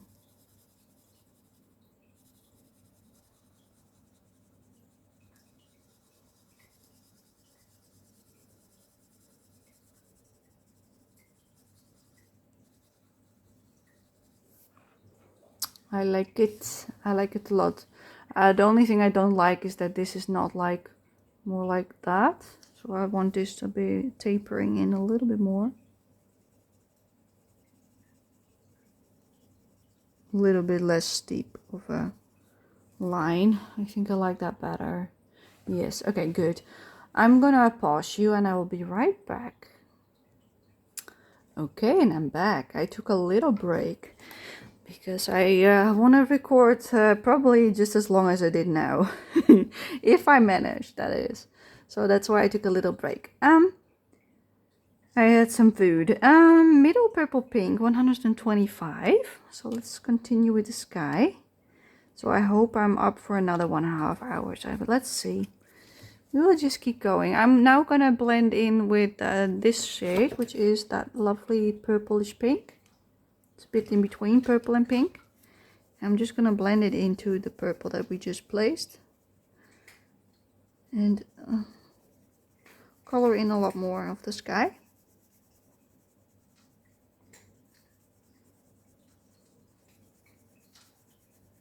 I like it. It always takes so much longer than you would expect, these kind of pages. You think like, oh, it can be done within like blah blah blah. Like, no, you're probably just gonna take 9 hours again, you know? It's gonna take 9 to 10 hours, probably just like last time. But I always expect it to be quicker for some reason. I don't know why, but it never is. Delusions. Yes. Maybe I will go around the wisps, just like I did next to the moon. I think that would be nice. Yeah, I think so. Let's do that. Let's also do some underneath here then. Just so it's a bit more like the same. I think that would be nice. I said I wouldn't do anything, and look at me. Definitely doing something. Yeah, I think I like it around the wisps. Gives it a little bit more show, you know. Like, it's not really like, yeah. I think this is always a bit confusing when there's like a hole all of a sudden in like the wispy shapes. But I will put purple, or not purple, pink over there. So let's just stay on this lane with this color. Really nice. So it's not that much darker than a water-based color, but it's definitely a little bit darker. Let's do this part again. Having a fight with my book. Always the same. Finger. I keep doing it, people. It does work, as you can tell. It worked. It worked perfectly fine. As if nothing else happened there. If you don't think like this, then do that. Then it's a lot softer, you see? It works like a treat every single time. I like it. I know it's not what you're supposed to do, but who cares? There are no rules. And even if there were, we're not holding ourselves accountable to them. Nope. I just do whatever I feel like.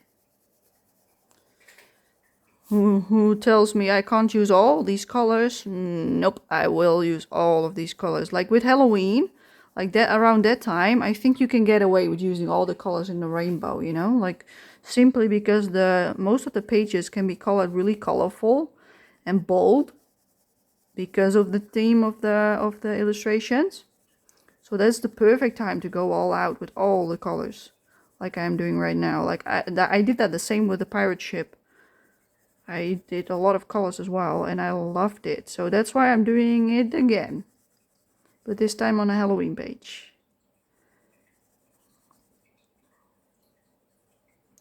And I like it.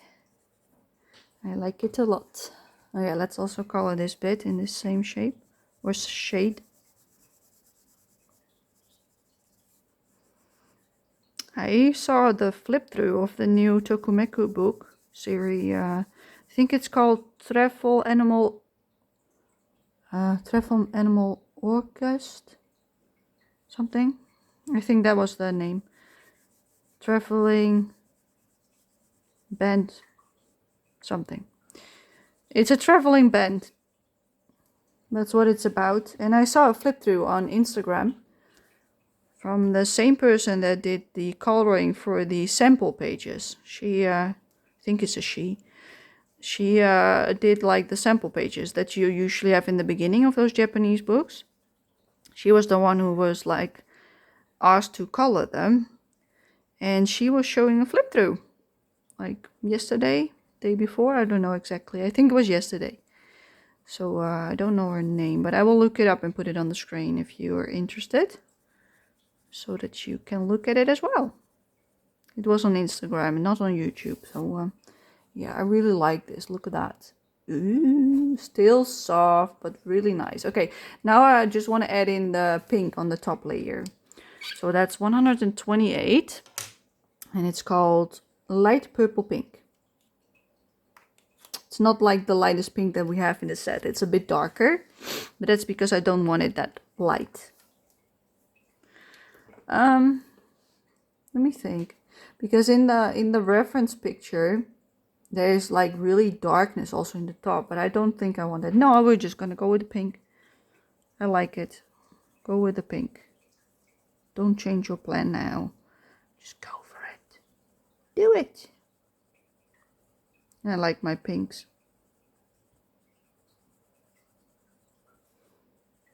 We're just gonna color it with the pink. And then the sky is done. Once we've done this.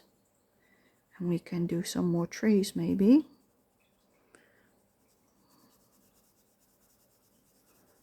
I always start with the background because I don't like doing backgrounds. And while I'm still motivated, that's the best thing to do, you know? Because the further you get into the page, the more like you're like, oh, I don't want to do this anymore. And then if you then have to do the part that you like the least, it's really hard to finish. So that's why I usually start with the background. But yeah, we did like do a little bit of this and a little bit of that in the background, but we did not do the characters, for instance. So we did move from place to place for some variation of what we were coloring, but it's still the background. That's also why I use a lot of color, because I don't like backgrounds. In this way it is fun, like, yeah, this is perfect. Like coloring around the wispy stuff is perfect for the misty vibes. Because that's what I want. I want a misty, foggy vibe in the background. This just adds to it, doing it like this. I like it. It's actually quite a bit colder here in the Netherlands. Since a few days, like today was really cold, for me at least. It was like 10 degrees Celsius in the morning, which is not that warm.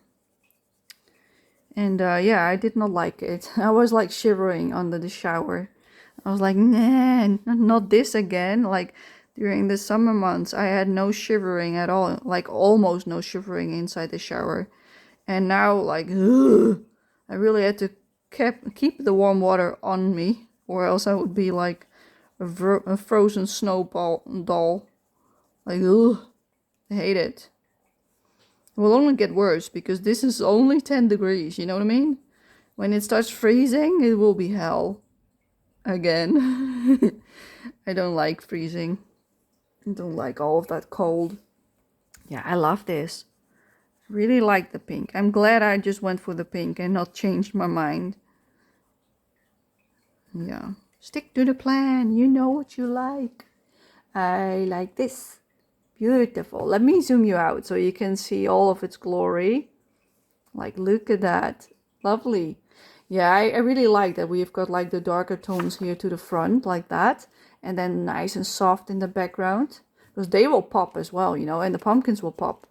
So it will look really nice. Okay, let's do some more trees because they are boring. So we're now going to do these trees. At the very least, we're going to do this. And maybe we'll skip that for now. I don't know yet. It depends on how fast it goes. It can be really fast, you know. But I don't want to do only trees. Let's zoom back in. Let's continue with some trees. We're starting with the black again. And we're going to do the left of the tree again. Okay, let me see where my point is. So I don't color next to the tree. That's also a thing. When your pencil isn't that sharp anymore, you sometimes misjudge where your tip is.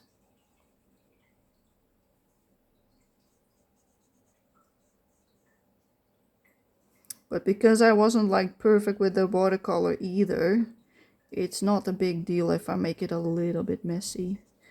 This is good. It's really good. So I don't have to worry too much. Okay.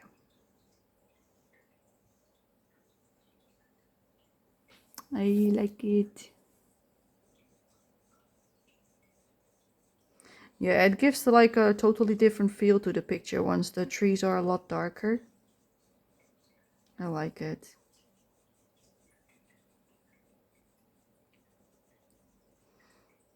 Like this book was actually the inspiration for my illustration that I'm making this month, which also has a lot of cats on it. Like, yes, I had my Cat Dracula sketch before this. I had this book, but this book was what made me think of like more cats on a big table with the one I already sketched out.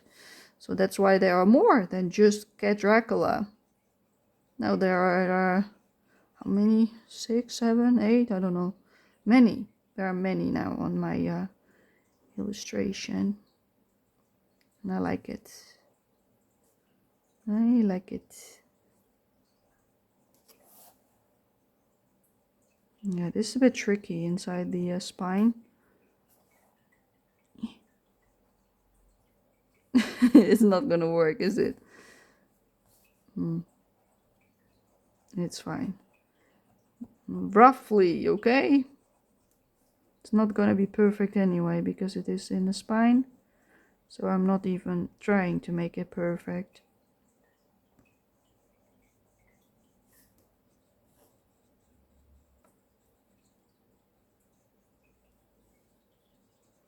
I like how spooky these trees are. The shapes of them.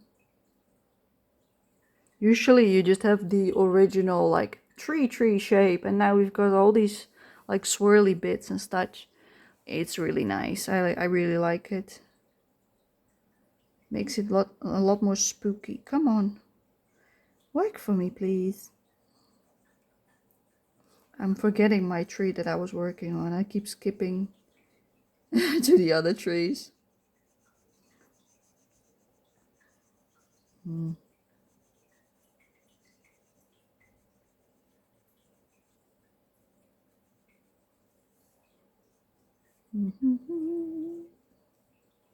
Yeah, this one will go behind the pumpkin because there's the end of the tree. So let's also do some over there. Make this a lot darker so that the pumpkins will also pop out even more. Yeah, I like it. I like it.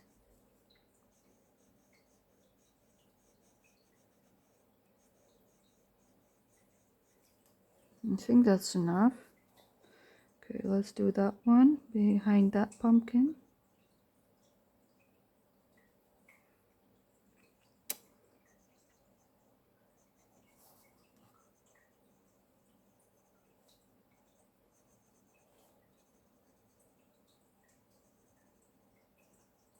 So small, all of these. Let me color them, please. Yeah, I think that's good enough.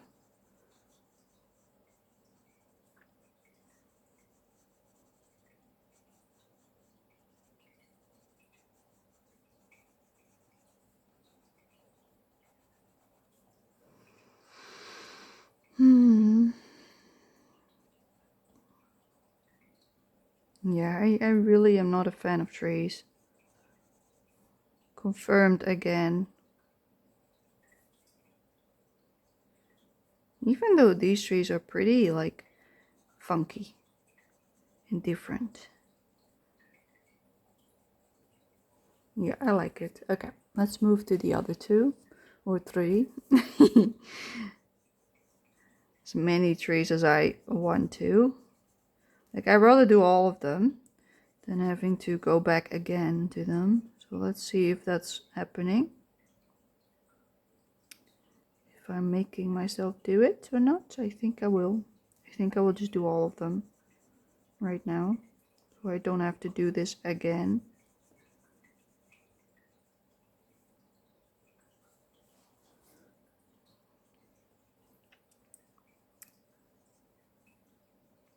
I was watching Coloring Bumblebees live stream like yesterday, I think it was. I think so. And she mentioned that Sarah Renee Clark has new color cubes with the color palettes cards, but that the she revamped the system basically, which means that there will be some duplicates basically. So if you buy the new ones, which are number 3 and 4, and you already have number 2 and 1 and 2, like from the previous edition, you will have like 50 duplicates in number 3 and 50 duplicates in number 4, if I'm correct, if I understood it correctly. That's what it was said. And I was like, nah, I don't really like that. I understand why she revamped it, because she is sorting them in like color types. So she has like a pastel section and a autumn section. I named something. I don't know if that's the case, but you know what I mean. You know, like she divided them in sections, which is a really good idea. So she also have tabs in them. But I wouldn't want to like buy 1 and 2 again, that's for sure. But I don't know if I would like to buy number 3 and 4 if they're duplicates from the first one. So I'm having I will think about it, you know. I won't buy them for the foreseeing future, but I will think about it. Because I would really like the pastel section, because that's really my jam, pastel. I really like them. Like in the ones that I've got, there are a lot of autumn color schemes, like a lot with red and orange. And there are also some monochrome palettes, like that you only have like blues, but light blue, darker blue, blah, blah, blah, blah. Like that's not really like complicated. Everybody can think of that, you know what I mean? So she got rid of a lot of those, which is good. And she got rid of like a few more that were like the same kind, you know, that were like, they're not really that useful. Everybody could come up with that. So she removed a lot of those, and she revamped the whole system. I don't know exactly what it will look like, because there's not that much information yet, but that's what I understood about it. But I'm curious to see what it actually is going to be like. Like, yes, there will be duplicates. That is something we know. And like how much and what it will look like, we just have to see and wait, you know, when she launches them. I think she launches them at somewhere 13th of October, I think, something like that, 24th, I don't know, somewhere in October, I think it was. I have not checked. It's not on the website either, so I don't know. Like she already told her members, you know, already some stuff. So I think that's why during the live stream some of it was mentioned. And she also talked about it herself a little bit on the live stream. I have not watched the entire live stream yet. I think I still got like 45 minutes to watch. Because I like to watch it when I'm like coloring, you know. But yeah, I will wait and see. But I don't know if I'm willing to buy it, if that's the case. But I will think about it, because it's not cheap, you know. They're pretty expensive. Especially because they come all the way from Australia. Like, yes, they've got warehouses now all over the place. So that's perfect for shipping. But the price is still pretty expensive because it's imported, you know. So if it's like, say it is $50, it's double the price for us over here. So say $50 is 50 euros, which it probably is by now. That's roughly the conversion rate at this point from American dollar to us. But Australian dollars is always higher than US dollar, if I'm correct. So I think it's then like 60 or 70 Australian and 50 American, blah, blah, blah. You know what I mean, you know?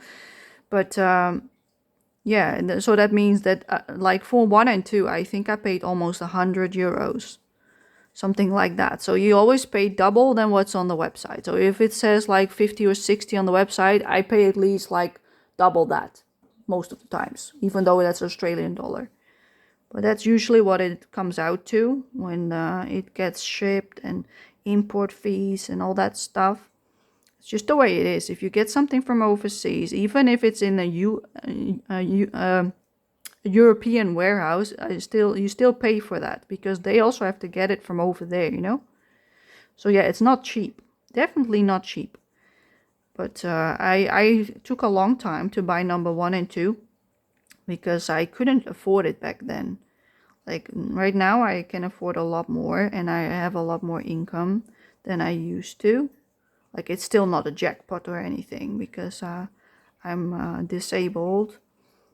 And I've got like a payout from the government for being disabled, but it's based on my last earned paycheck.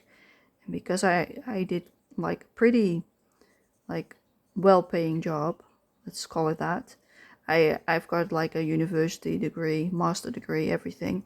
So the entrance level for like what I was working at was quite good, you know. So right now I've got 70% of that. So yeah, it's still not like really high or anything, but at least it's a lot more than the minimum, you know what I mean? Now I have at least some options to have like live in the house that I live in, because I live in a senior apartment, so it's basically for 65 plus. That's what it's meant for, but they are usually more expensive than the normal like rental houses. So you pay more because of that. But I need it because I need it all in one floor. I can't have like a first floor and stuff like that because I'm in a wheelchair. So you just pay more because you need a house like that. So yeah, then it's nice that my income is not the minimum, because if it would be, I would not be able to live here. I would not be able to afford it because it's just more expensive. And that counts for everything. Everything is more expensive when you're disabled. You always have more cost on everything. That's just the way things go. So I'm happy that I got an income that can pay for all of that without having to worry too much. So that's really nice. But yeah, even then, like buying those cubes is a lot. I am saving for my Holbeins right now, so I don't want to buy the cubes yet. Unless I've saved enough by my birthday that I do have enough, then I might, you know, I'm considering it. But it's definitely not a must buy anymore, because before I heard this news, I was like, yeah, I want those. Yay, pastel colors. And then I heard this, and I was like, oh, you know, like all of the excitement went out of the window. Like for this one, I want the shading on the right, roughly, because it's on the right of the house. So yeah, I don't know. I will think about it. Let it brew in my brain like everything else. I will always do that. When I don't know anything, like if I don't know if I want to buy something, I will put it on my wish list and I will brew about it for another few months until I make up my mind, so that I will not impulse buy something and later regret it. Because that happened before as well. That I bought it in an impulse and I did not like it. So to avoid that situation, I will wait. And that's perfectly fine. I'm not in a rush. I still got number 1 and 2, you know. And I do use them. So that was also a question. Do I even use them if I get them? And I do. Especially if I've got no idea what I would like. I only know, like, I want a green, for instance. Or I only want a blue. Then I'll go look for a color palette with that color in it. And that's basically how I use it. I sorted them on color type. So I've got like the ones with the most blues, I stick them with all the blue. And one with a lot of pink or purple, they are one category for me. So I reordered them to my liking, or to how I think about colors, so that they are easier to use for me. Because I don't have the web version that you can search the catalog. Like there's also a companion app or something like that. I don't know exactly what it is. There's a companion thing online, or an app, I think. And then you can search, for instance, on a color, and it will show you all the palettes with that color, etc., etc. That's how it works, I think. But I don't have that. Maybe I should have that, but maybe not, because the new system will have a revamped system that you can find them easier. So I don't think it will be necessary anymore. So no, I don't need it. I should just, when I buy, if I buy, or when I buy, I don't know. And then I should like revamp my 1 and 2 as well, according to what she made. So that I can look what she did and then make those roughly the same. Like they will definitely not be exactly the same because they're the old ones. But at least I can make it more in the same way. So it's more logical to use. That it's all the same system. Because if I've got my 1 and 2 in my order and 3 and 4 in her order, it will be confusing. Yeah, I like this. I like this a lot better. Okay. Let's go to 176. If Van Dyke Brown. Let me have a sip of my drink again before I forget.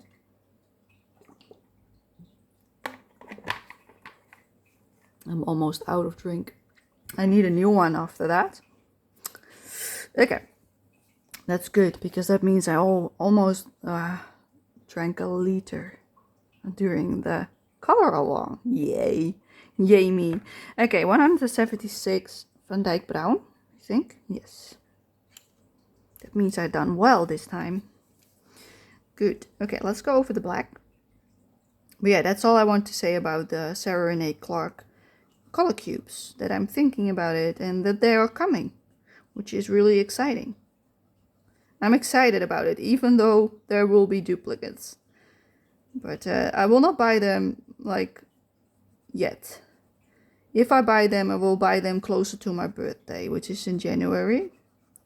So that will be a long time away, because in November, that's usually when Black Friday is, I would like to buy my pencils and some new coloring books that I've got on my wish list. And after that, I don't know yet what I would like to buy, if I want to buy anything at all. I'm also testing, I ordered some Molotov ink, acrylic ink for like paint pens, because I want to test them out. So I bought like an empty paint pen from them with a brush marker, because I really like a brush marker, but I don't know if I like theirs, you know. So I bought like 2 of them, and I bought 2 colors, like one from them, their own ink, and I also bought a Winsor & Newton acrylic ink to test out, because they are more like readily available in shops around here, like online, that is, because I don't go to shops. There are basically no shops around here, almost none, but I can't go to them anyway. It's too far away for me. It'd be too intensive to go there. But yeah, I bought those, and I will test them out with the ink that I bought to see how I like them. And if I like them, I might buy more of them so I can use them in my Disney books.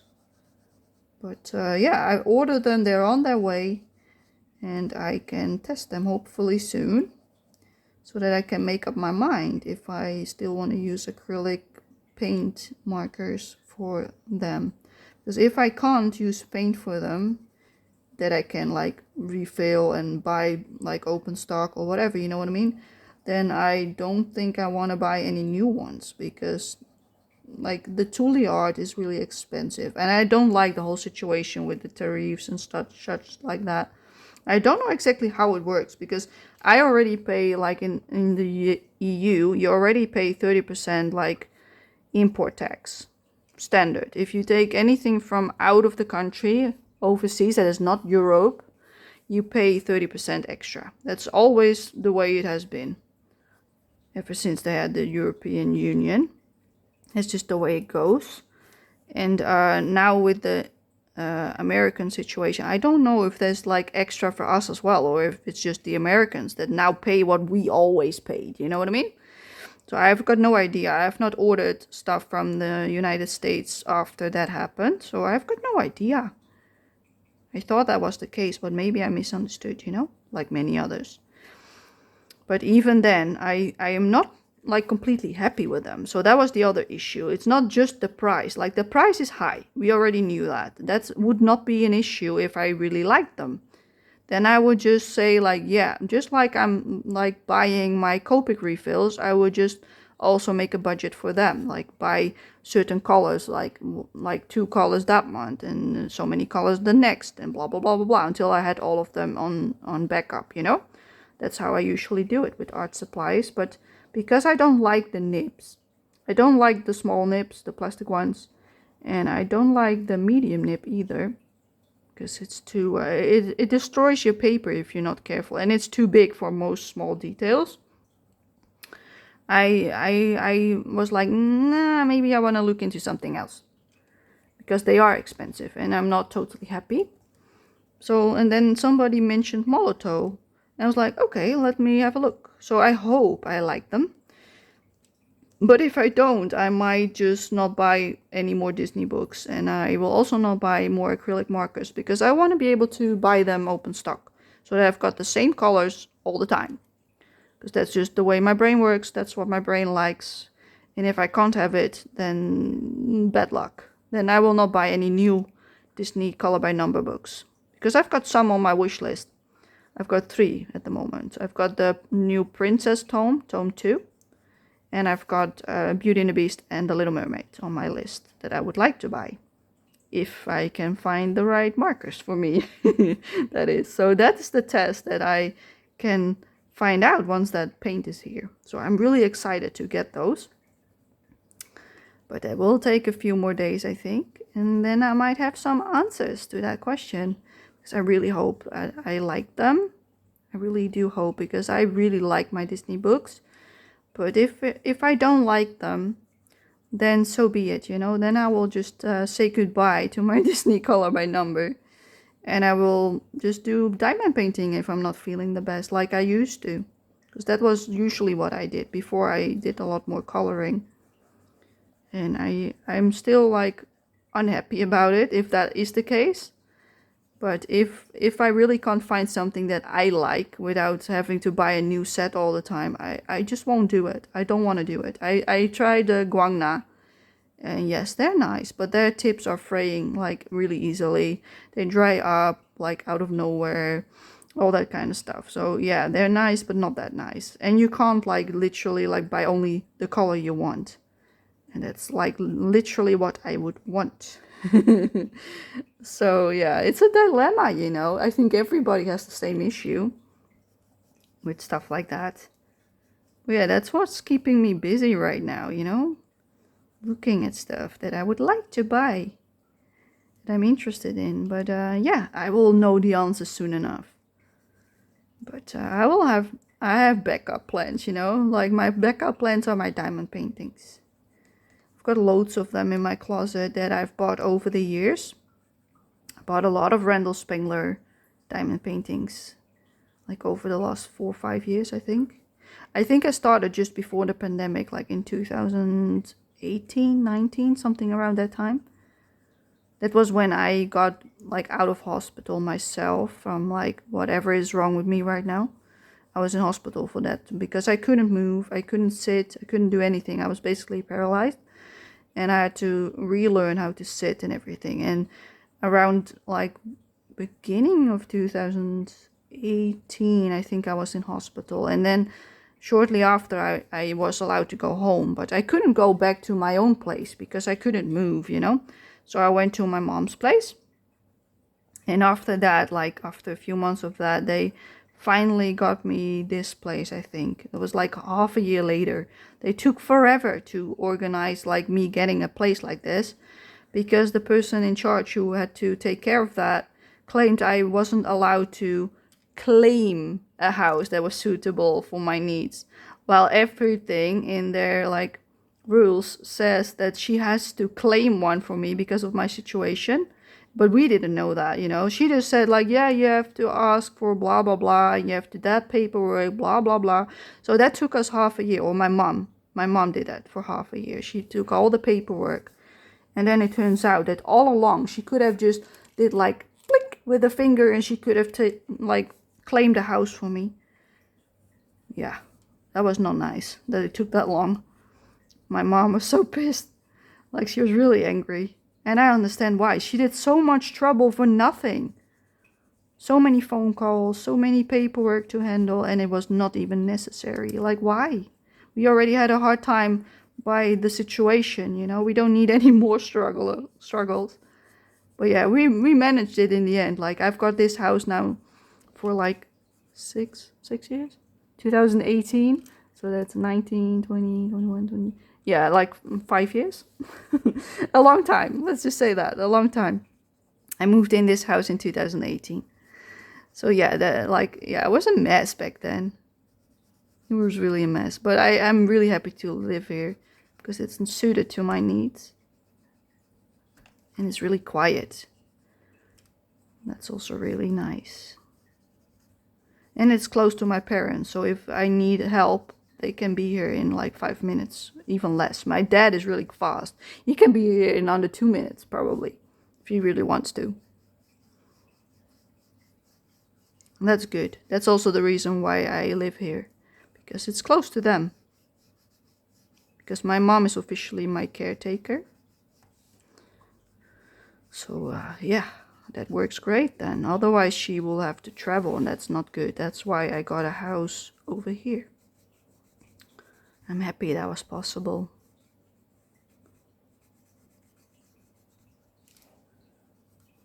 But yeah, I'm excited to get my paint markers soon, to test them out, to see how I like them. So I will keep you updated on that. And probably by next time I color in this book, I will have an update for you on that. If I like them or not, you know. I saw a video by Gel Arts on YouTube. And she had a video reviewing some not alcohol markers, acrylic markers. That she either got gifted or bought with her own money. And she was testing out a few brands, also like Artex and some other brands. And she was also reviewing the Thule Art. And I don't know if she had Molotov. I think, yes, she also had some Molotov, yes. Because that's why I was like, oh, she likes them. Okay, good, you know. But she did not have the brush nib, by the way. She had the bigger nib. And that was what was bothering her. She wanted more fine details. And that was not possible with what she got herself, because they're pretty expensive to get. So she only got like a few. And they were like the bigger nib, not the small nib, not the plasticky one, I think. I'm not sure actually. But yeah, she tested the Molotov and she liked them. She liked the paint. They were really good. They had a lot of options. And so yeah, that makes me a bit more like confident that I might like it too, because usually what she likes I like as well. Yeah, this is looking fantastic, people. Let's go to the next shade of brown, because I need to finish these trees. 283 burnt sienna. I already hate them. I like them, like the way they look, but I don't like coloring them. So let's keep going. So that they're out of the way, that we don't have to do that next time. I would be so sad if I would have to do this again next time. So we're not. We're doing it today. So struggle with me, please. So that I'm not the only one having this these trees to color. I think everybody will think the same once they do this one for this month and next month. They're like, oh, no more trees. Please, leave me alone. I think that's what everybody will think by the end of this page. But that's the same with any subject, I think. If you have too many of it, you're like, ugh. You don't want to do it anymore.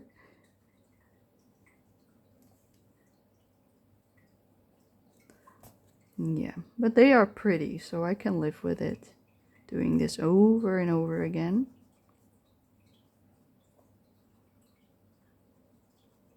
I do like it, how they turn out. So that's good. Let's color this a little bit different because there's a pumpkin next to it. Okay, let's move. Did I do the other ones? Yes. Okay, good. Let's continue. This one is also pretty close, so let's also color the right side of this one, just because. I'm happy they're not that big, so it takes a lot less time. I hate that.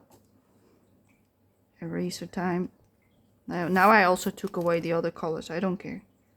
I hated it, so it needs to be gone. Okay. That's better. Yeah, I went over the line really bad. Like, there's also watercolor over the line, but that's different. I was literally going all out of the lines. Like, not even a little bit, you know? Like, all the way out of the line. That's not good. That was a bit too much, even for me.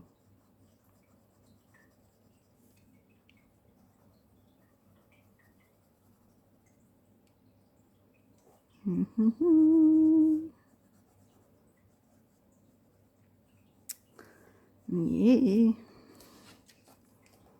It's getting darker outside already, you know, like, yuck, I don't like it. We're going back into the autumn season and it's getting darker and colder and it's not nice.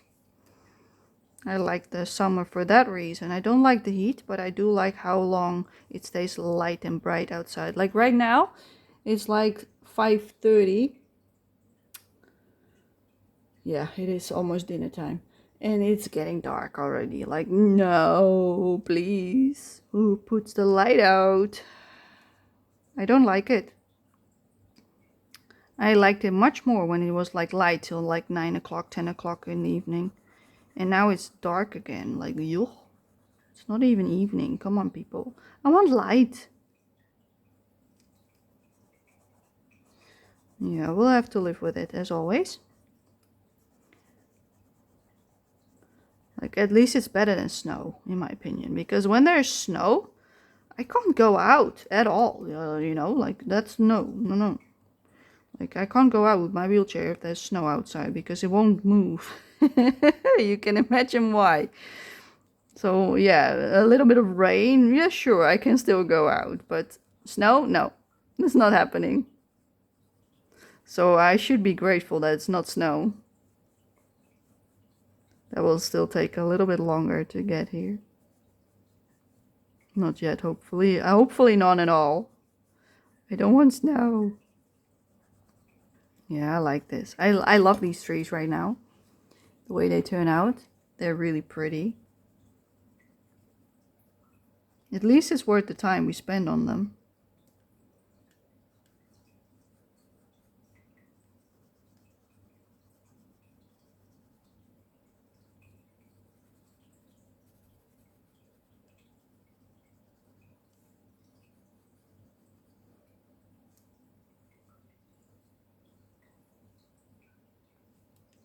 And then the big one.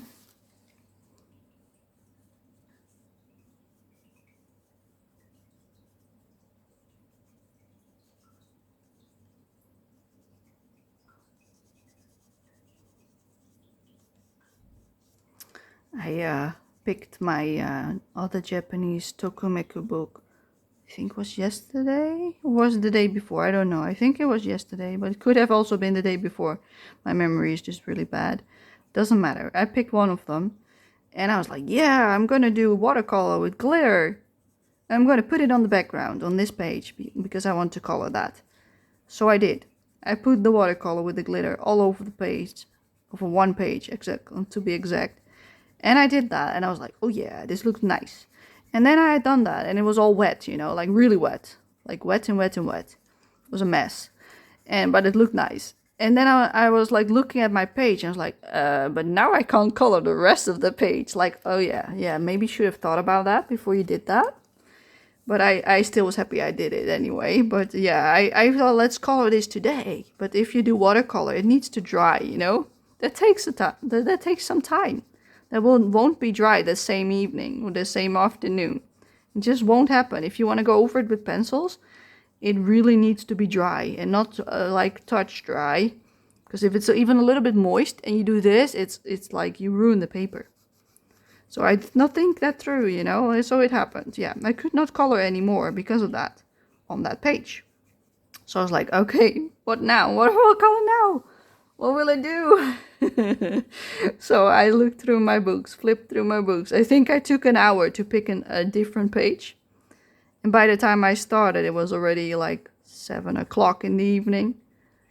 I was like, oh. So I started the page, but I did not finish it. I only made a little start on it.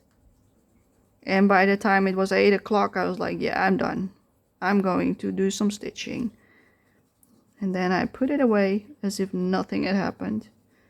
And I did finish the one with the watercolor on it. But I did not finish the other one yet. It was 2 days ago because yesterday I did something different. But I also had trouble picking a page. So I also started really late. So that's why I'm confused. I did that 2 days in a row that I didn't know what to do after I finished one. You know, I finished the one with the watercolor yesterday.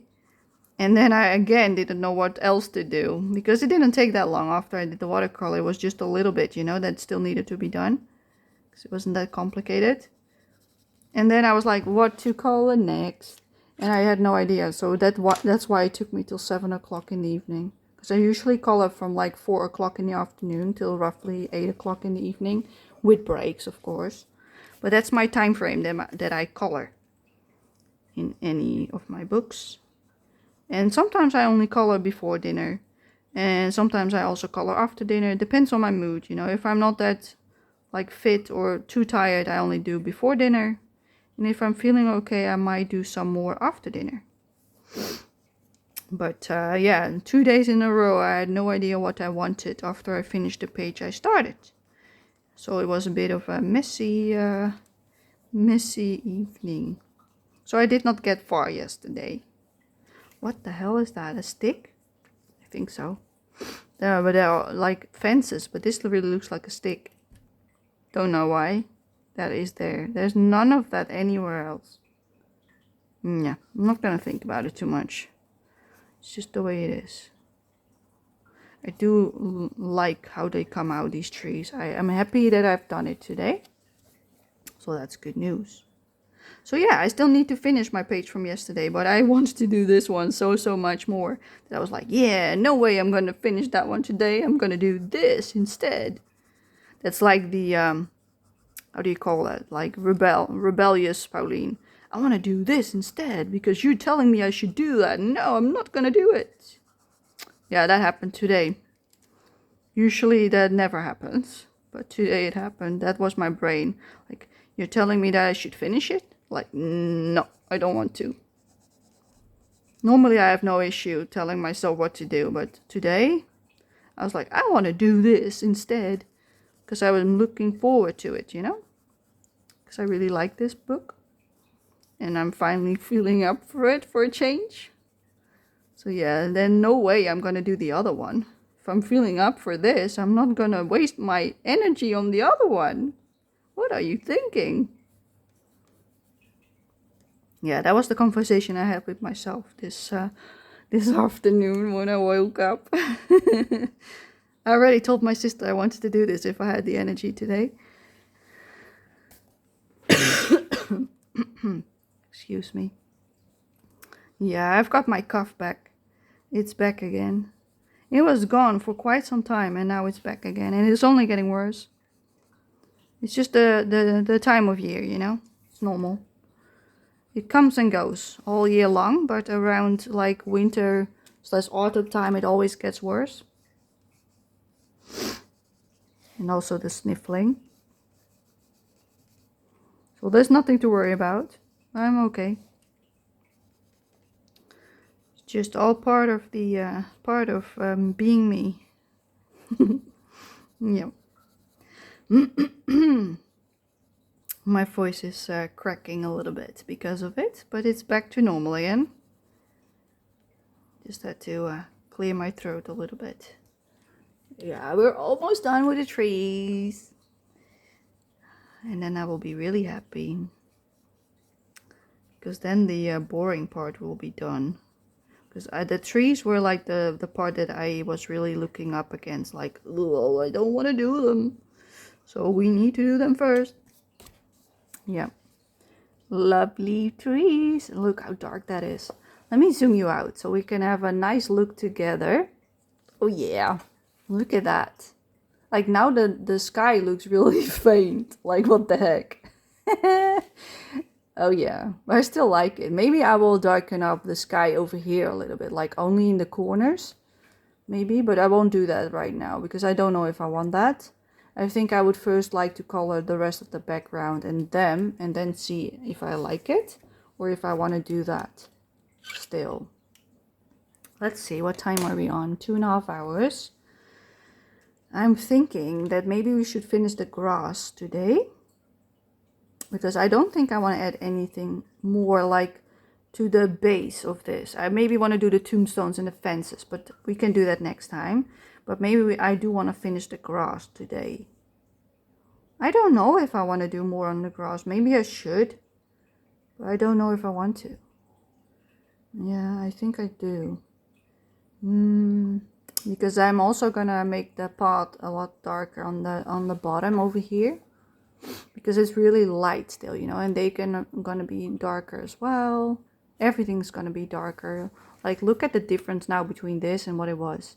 It's already a big difference. Yeah, I'm gonna do the grass. I decided we're gonna finish the grass today. We're gonna take permanent green, 266, which is this lovely color. We're gonna continue on the grass bit that we haven't done yet. We've done like this part now, and now we're gonna do this bit, the bit like up to the house, and this little bit. So that's what we're gonna color right now, but there's not much space left here. So this edge we will do with this color, so we will start there. Let me zoom you back in.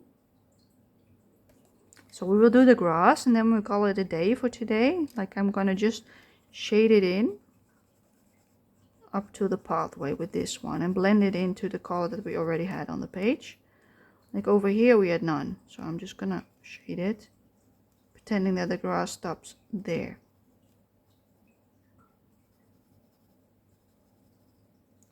Because I don't know if it was meant to be dirt or grass, but I might be dirt, but I don't know.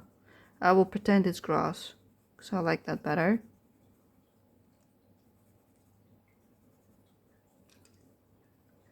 That's basically the only reason why I'm making it green, because I just like it better.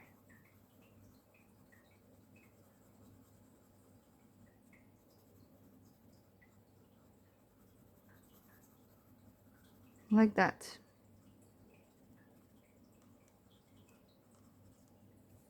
I don't want to color that part. I think this is enough. Yeah, this also makes it more spooky, the green, like the brighter green. Okay, let's also do it on this bit.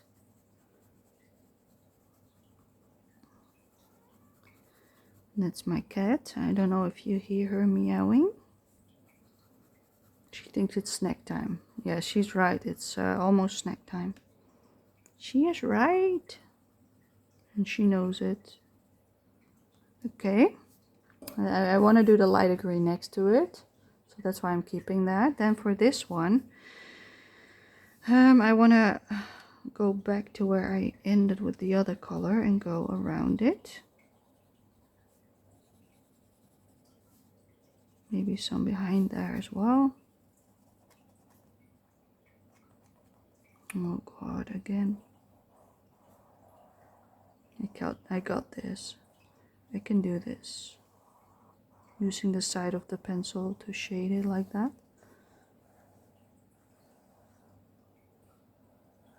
Yeah, I think that's good. Okay.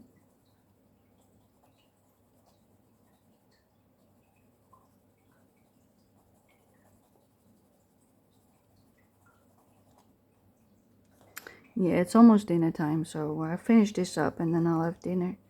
And then we will continue next time, because I'm also getting tired. But yeah, by then I think we will be in 2 hours, 45 minutes, almost 3 maybe, I don't know.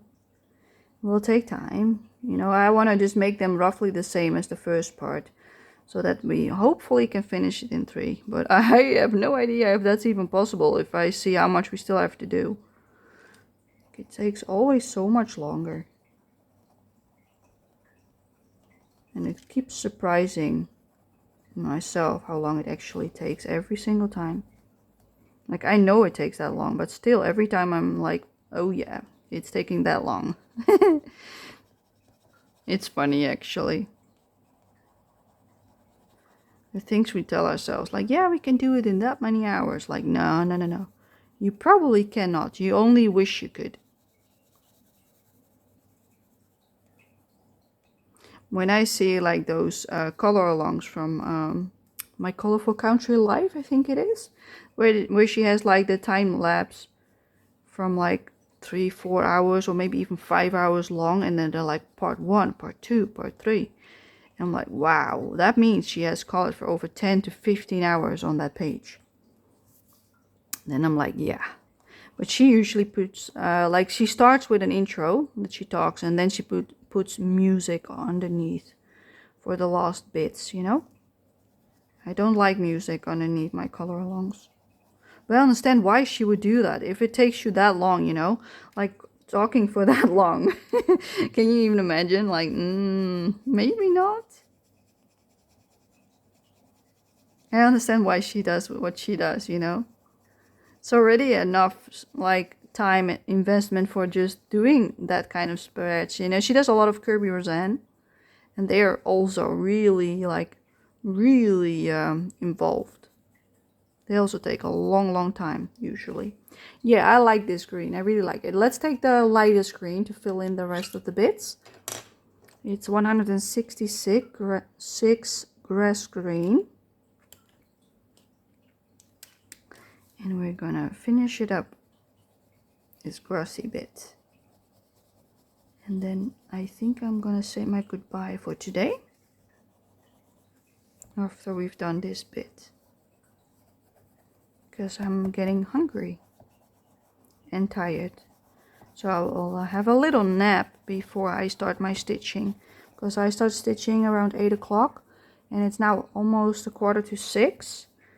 So I can have food and then I can lay down, and then I will do some stitching afterwards when I feel a little bit more rested, because I'm really tired now, you know, after doing all of this. It always takes more energy out of me than I always think, you know, these big pages and long sessions. I think I like that. I don't know if I want some shading here still. Maybe I should do that color also a little bit there, you know. I don't know.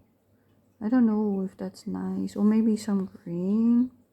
I want the green really in the foreground. So let me test it with the other one that we used on the left, which is 155 Helio Turquoise.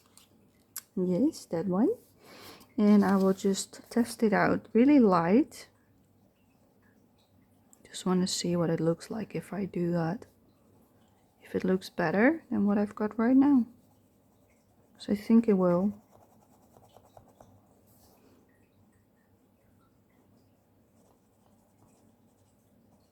Yeah, I think I do want it. It's a bit messy. The finger work. Yes, please. Yeah, you can hear it in my voice that I'm getting tired. Then usually I get like the crackling voice that I'm like, as if I like scream too much at a party. My voice disappears. That's usually what happens when I get tired. I think I like this on this part. Like that. Yeah, I think I do. Okay, let's keep this up. Let's do this bit then. And then we call it a day. Yep. It happens every day that I lose my voice. And then once I have had a nice sleep, is this also background, or is that her outfit? I think it's her outfit. Then it's gone again, or it's back again once I sleep. So I have a sleep, and then when I wake up, I'm good again. I've got my voice again. No big deal. It happens every single day. Yeah, so I'm used to it. Yeah, I like this. I like this a lot better. Like that. Yeah. Maybe a little bit more into the green. Blend it out a little bit better. Yeah, I like how soft that looks now. Like this still looks a bit weird that there's nothing there, but maybe I should use a different shade. I did say that I might want to do like the blue that we used in the sky. Let's do that instead. Let's try that as well. I'm refusing to give up on the background if it doesn't look the way I want it. Yeah, I think that looks better. Doing this on the bottom, but only at the bottom. Otherwise it's too stark of a difference between the levels. Because I do like the foggy looking background, you know? Like as if there's a fog, a mist. So I don't want to take that away by doing a green. Like I think the blue is nice on the bottom. So you have a little bit more contrast between the foreground and the background. Yeah, I think that's perfect. Let's also do that over here. Am I still in view? Yes, I am. And then I will call it done for today. I'm gonna have a look first before I do. Yeah, I like this a lot better. Now it feels more natural. Like before it was just like this really light. I think that was too light. And over there I already used the other color, so that's perfectly fine. It doesn't need any more. Okay, let's zoom out. Da-da-da-da. Yeah, that looks a lot better. I like it. Yeah, I like this. So this is how far we've come. So we've done all the trees, we've done the grass now. We still need to do like the fences and the gravestones. But I think I just want to make them in that like greeny bluish shade. Just color them all in that shade, because that looks nice.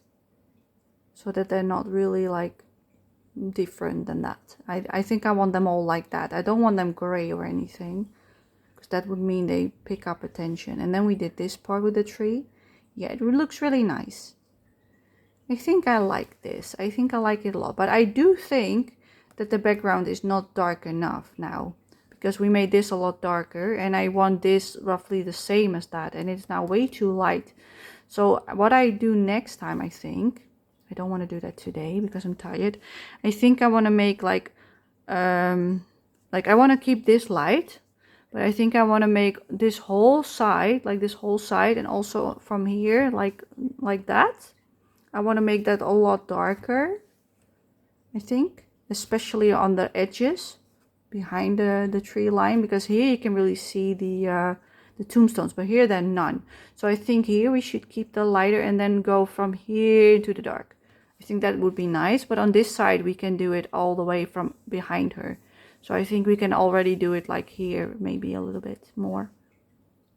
Yeah, I think I would like that more, the darker behind the background.